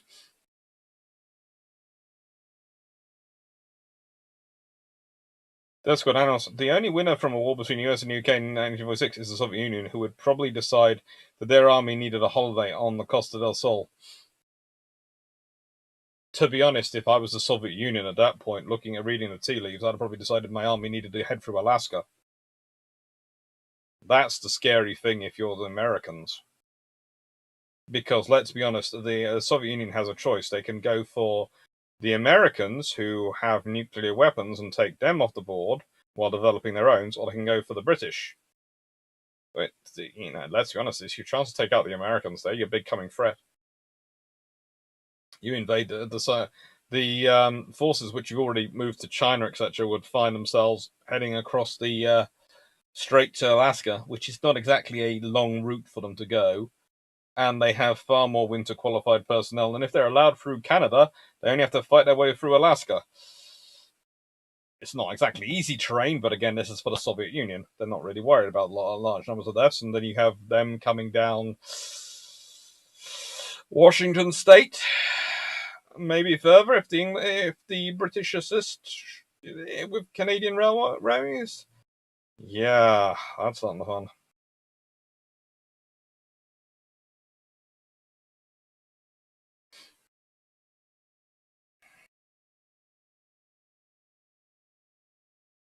Oh, so there's really only one way, and even that is complete. I was a communist coup d'etat in the USA when Roosevelt dies. Well, you say communist one. Well, as Roosevelt, Eisenhower, and Truman all told you, they were far more worried about the military-industrial complex, who were basically gearing up for permanent war in their views at the time. So let's say it's the military-industrial complex have decided to go for a war. That's far more likely. So not necessarily I'm saying a fascist one. I'm saying a Republican, hard right Republican one. Not far right, hard right. Please note again the use of that phraseology. Animus, Siberia doesn't have the infrastructure supporting USSR invasion of Alaska in 1946. They have the Trans-Siberian Railroad. They will use it. They use it to carry out the invasion of China against the Japanese in 1945. They use it to move their forces there for they're taking on the Aleutians. I have a feeling if the Soviet Union wants to, they'll find a way.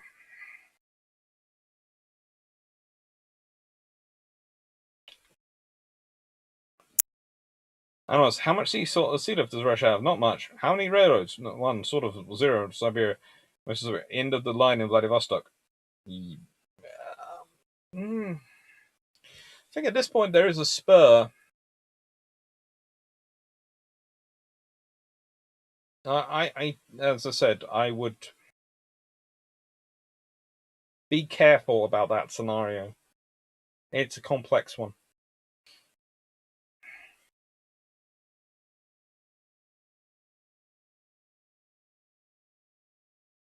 Grace Sassy, should the Soviets would just roll through to West Europe to the Atlantic? You would think, but what are their threats? Let's be honest. Soviet Union, if you roll through and take over France, woohoo, so they think that's lovely. But that doesn't take America off the board, and America's your big threat. If you take out America, the West falls, is their view at this point, because they think it's all being held up by corrupt American money. So, again, you take out America.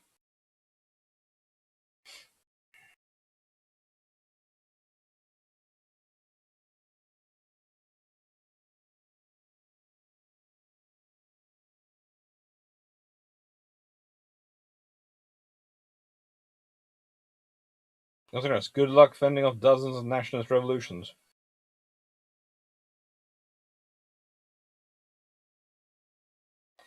Ben Laura, yes, Comrade Stalin will graciously come to the aid of the Labour Party and the British workers and reclaim rightful Russian territory in Alaska while helping the Canadian people. Yep.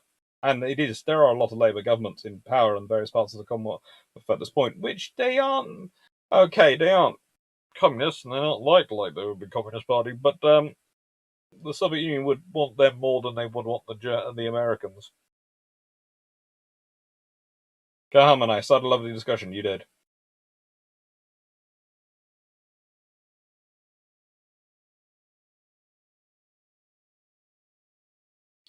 And even today, the people who talk about the idea of a railroad over the Bering Strait run into the fact that it is 1,000 kilometers at least nearest railroad.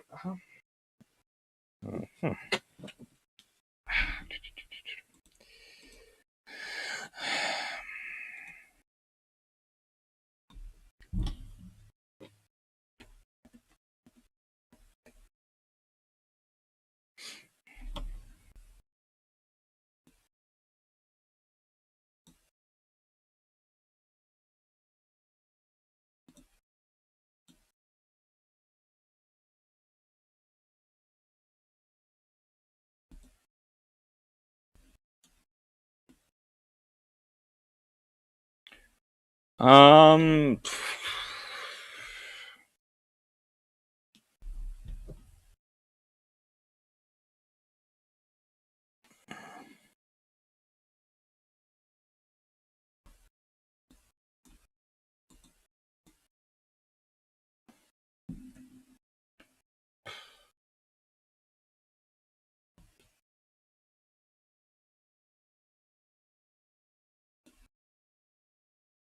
yeah, it's not exactly great, and it is an instant Oscar, but there is.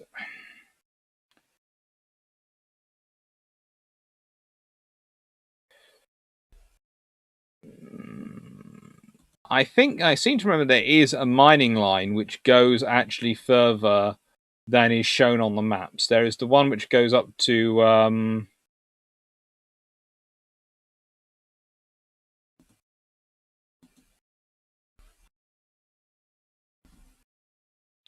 the there's the Yakutsk main line,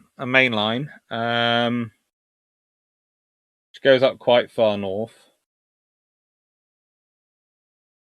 And I think there is a mining line which goes off that from memory, but I can't find any detail about it.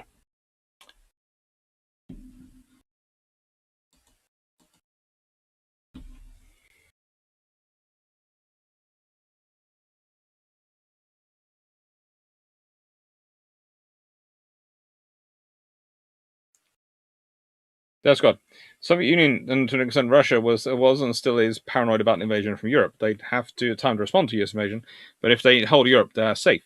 The thing is, they already hold Eastern Europe at this point, so they hold Eastern Europe. Again, their main threat in Eastern Europe is the American troops. So if they go that way and they go to deal with the American troops which are being withdrawn in Germany and the ones based in sort of are being drawn down, and they have support of the British and French troops, or even just the British troops, then they take out the American troops. Then why do you invade France or Britain? You need Britain is a good ally to have for that to take out the Americans. The Americans are your major threat, and Stalin understood this.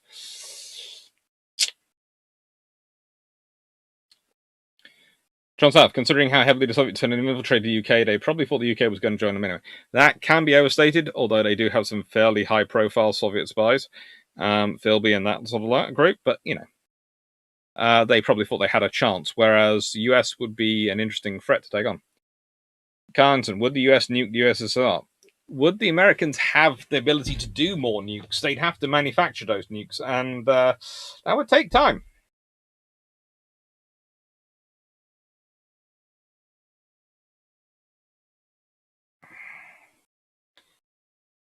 And honest, US, UK alliance. Well, in this scenario, I'd say the most unlikely thing here is that the Americans and the British end up going to war in 1946. If that's your starting premise at that point, then a UK-Soviet alliance versus the USA, that seems far more that seems quite likely compared to that.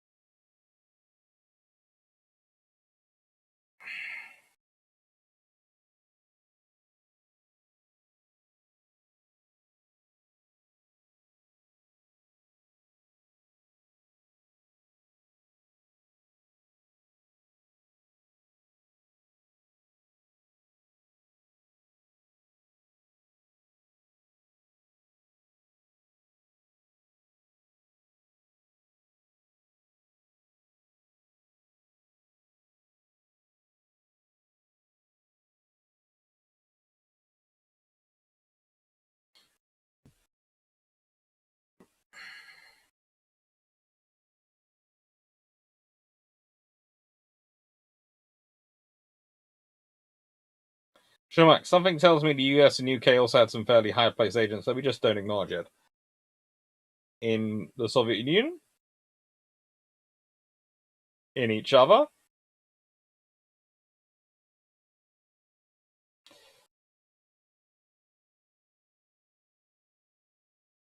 That's good. By taking the Soviet into the rest of Europe, Soviets protect themselves from invasion by the US. If they go Alaska first and get held up, the US can move troops back to Europe. Can they? The Americans are fighting the British for control of the Atlantic. How are the Americans going to get to Europe? This is the point. The American troops in Europe are going to be swamped up by the Soviet troops in Europe and the British troops in Europe. That's what's going to happen to them. So because you've had a drawdown. So Europe is safe aside for the Soviet Union. No point. In fact, actually doing an attack into Europe caused them trouble. You're basically saying that you think they're more likely to ally with the Americans against the British to take over the rest of Europe. Would the Americans tolerate that? Would the Americans not have France as their ally? You're presuming that in this war, Europe's all sides with Britain against America, which might well happen if the Soviet Union sides with Britain against America. But if the Soviet Union sides with America against Britain, then Europe doesn't. Europe probably sides with America. In which case, will America tolerate Soviet Union invading their allies?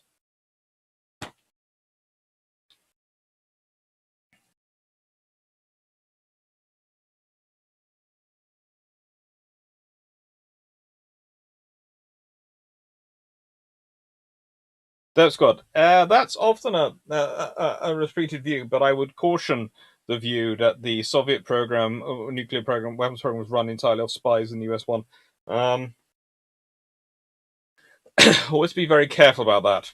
They sometimes make their own things, but also they do have their own advancements and their own things, as we talked about with rocket engines and bulletprops. But also, you have to remember that it's kind of like was highlighted in a movie a while back on the Enigma program. The British and the Americans also run their own counter-espionage systems.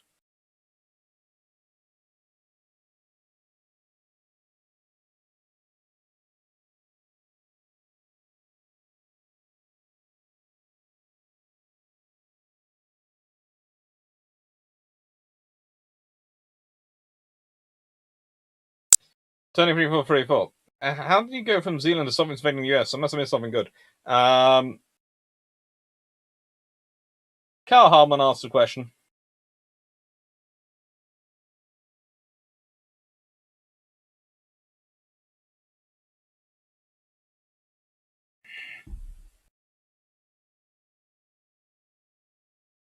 Grace Elsie, if the US is fighting the UK, the Soviets can take Europe without interference from both of them, either of them.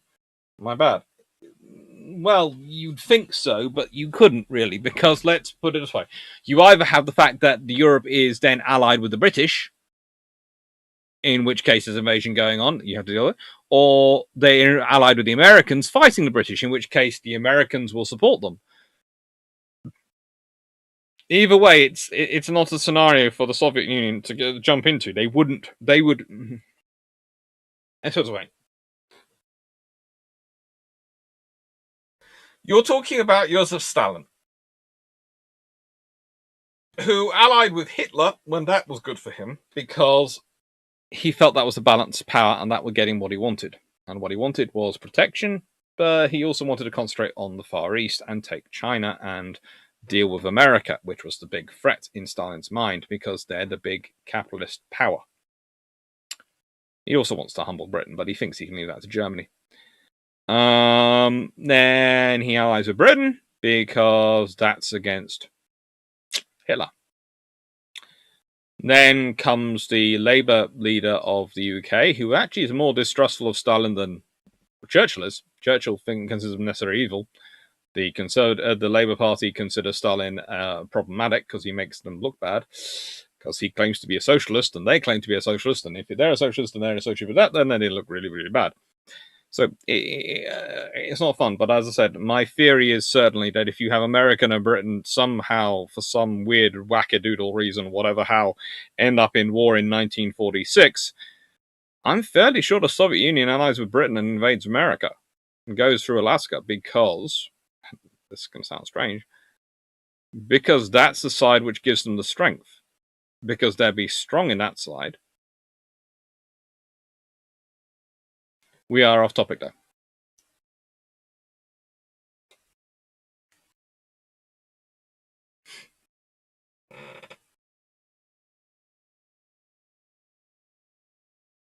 Turning 3434. We need a Jamie here.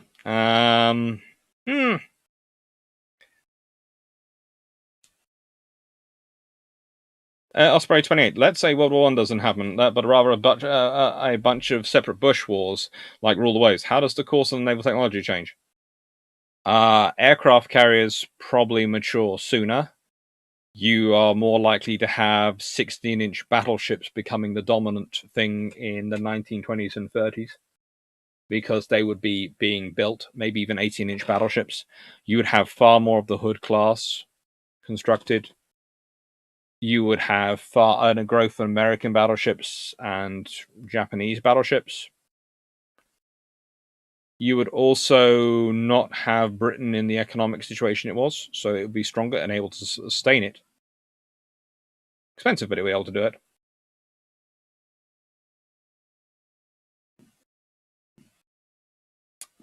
It's an interesting scenario, but it basically means if World War One doesn't happen, then you probably have the British Empire is heading towards a sort of Dominion Commonwealth structure of combined armed forces at that point, and you might well have had that built by the series of bush wars.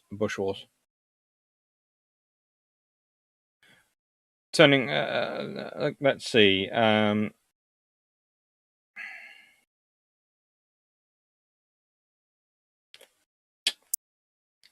Sure, that's not to mention all the intelligence assets that different nations had that didn't know they were giving intelligence in a way. Yeah. I think the most probable outcome is a total societal collapse in Europe and Asia, possibly everywhere. Carl Gasbeck, if a US GB war breaks out in 1946 and occupational units in Europe from both Anglo-Saxon power probably begin to shoot each other? Yep. 23-4-3, if a US GB war breaks out, where does Sluys factor in? Well, that's a good thing. Again, well, I would like to point out you still have Philip Vian back and around as Admiral of the Fleet back in the UK by probably 1946, I think. So, yeah, that's probably your commander of your home fleet. So, bye-bye, US Navy. I'm just thinking about the officers in charge. Yeah, it's really, there is no good option for the US Navy at that point. The admirals who the British will be putting in charge are really, really not nice people. After 6 years of war, they are. Yes, the American ones are good, and I'm not going to hold back. The American ones, it would be a decent fight, but some of the British ones that they would be able to factor in would be really, really not good. They are the ones who have fought in things like the Mediterranean, and it's going to sound strange. They have fought in the scenarios where they have been outnumbered, they have been outgunned, and they have still come through. Yeah.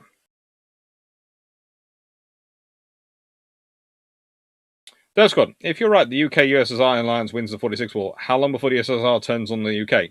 Can you count it in seconds? Europe wouldn't be allied with either US or UK in such a conflict. De Gaulle hates both. Everywhere else is even neutral or wreck. Potentially.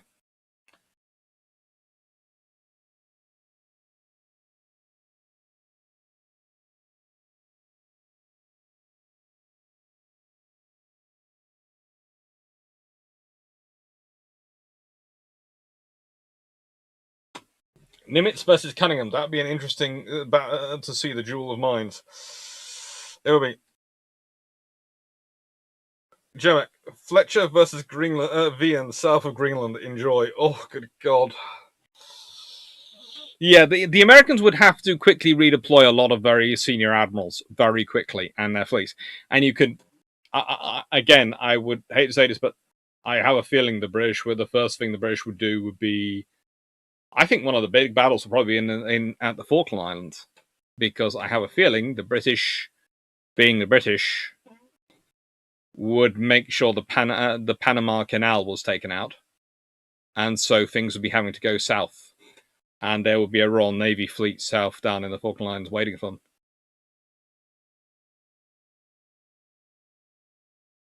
And that becomes a problem for the Americans because they have no real resources to assist down there.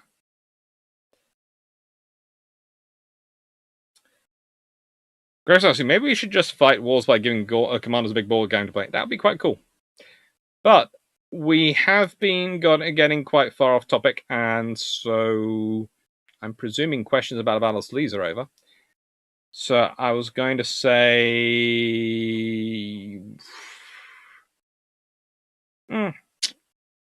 finish this about 10 to 9 my time. Mainly because I think one of my dogs is currently, I think, the rather large fluffy research assistant is currently requesting walkies.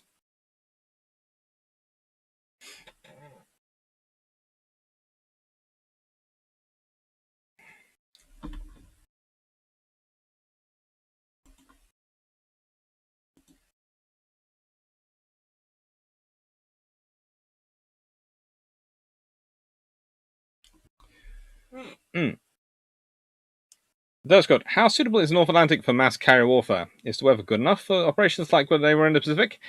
Not really.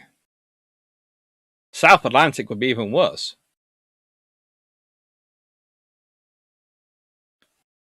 The main trouble for the British is where the British Pacific Fleet, where the best carriers in the Royal Navy are, and what they're doing at this point, and what air groups they have available in 1946. Turning 3434. Go to the beginning of Brew Ships on Sunday. You will see the new doggo. There is the trainee assistant, fluffy research assistant, has arrived.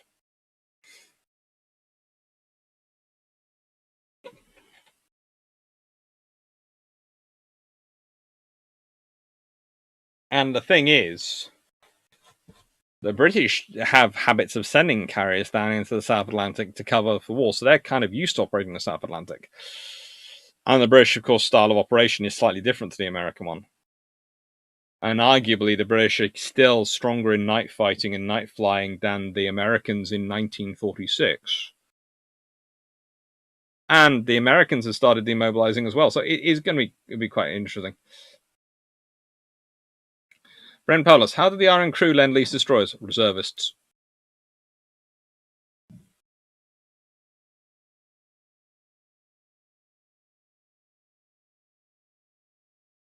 Nick Waters, the tactic of free chain giant platforms a dead end, even defensively? Yes, at the Battle of Sluys. Shumak, how many hurricanes would Halsey run through before hurricanes would Halsey run through if he got out of the Gulf of Mexico? Rather a lot.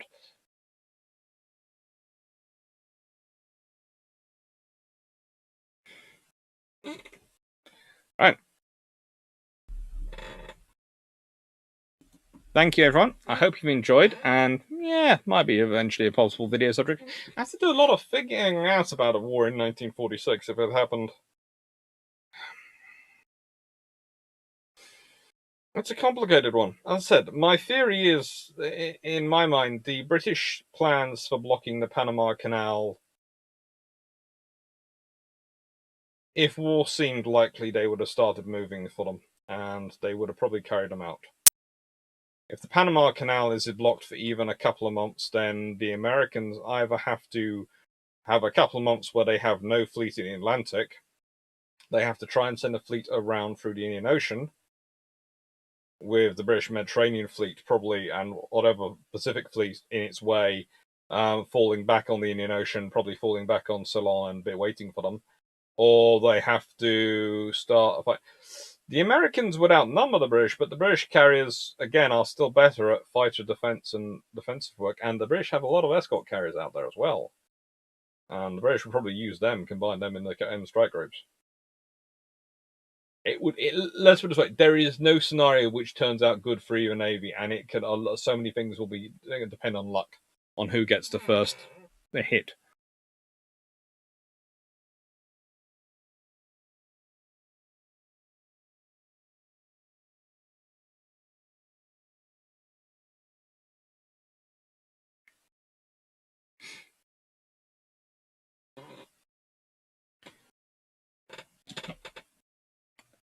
Take care, everyone. Thank you. Thank you, Greg Salsky, Brent Bolus, Sean Mack, Nick Walters, Turning 3434, Old Richard, Carl Harmon, and Anonymous, DGV40, Aviator Enterprise, Greg Stadowski, Derp Squad, Nick Walters, Dunrick Ironhammer, Brent Paulus. I think I said that one actually. Don't worry, it doesn't matter to say goodnight twice. Anonymous, yeah, Calvin Gasberg, and Sean Mack. John Shea. Thank you. Take care. Have a nice evening. Thank you again to everyone who's watching. Please do remember, if you do like these videos, please do consider liking, subscribing, pressing the little bell down there, maybe joining us on Discord or Patreon. Take care. Take care, everyone. Thank you, Osprey28.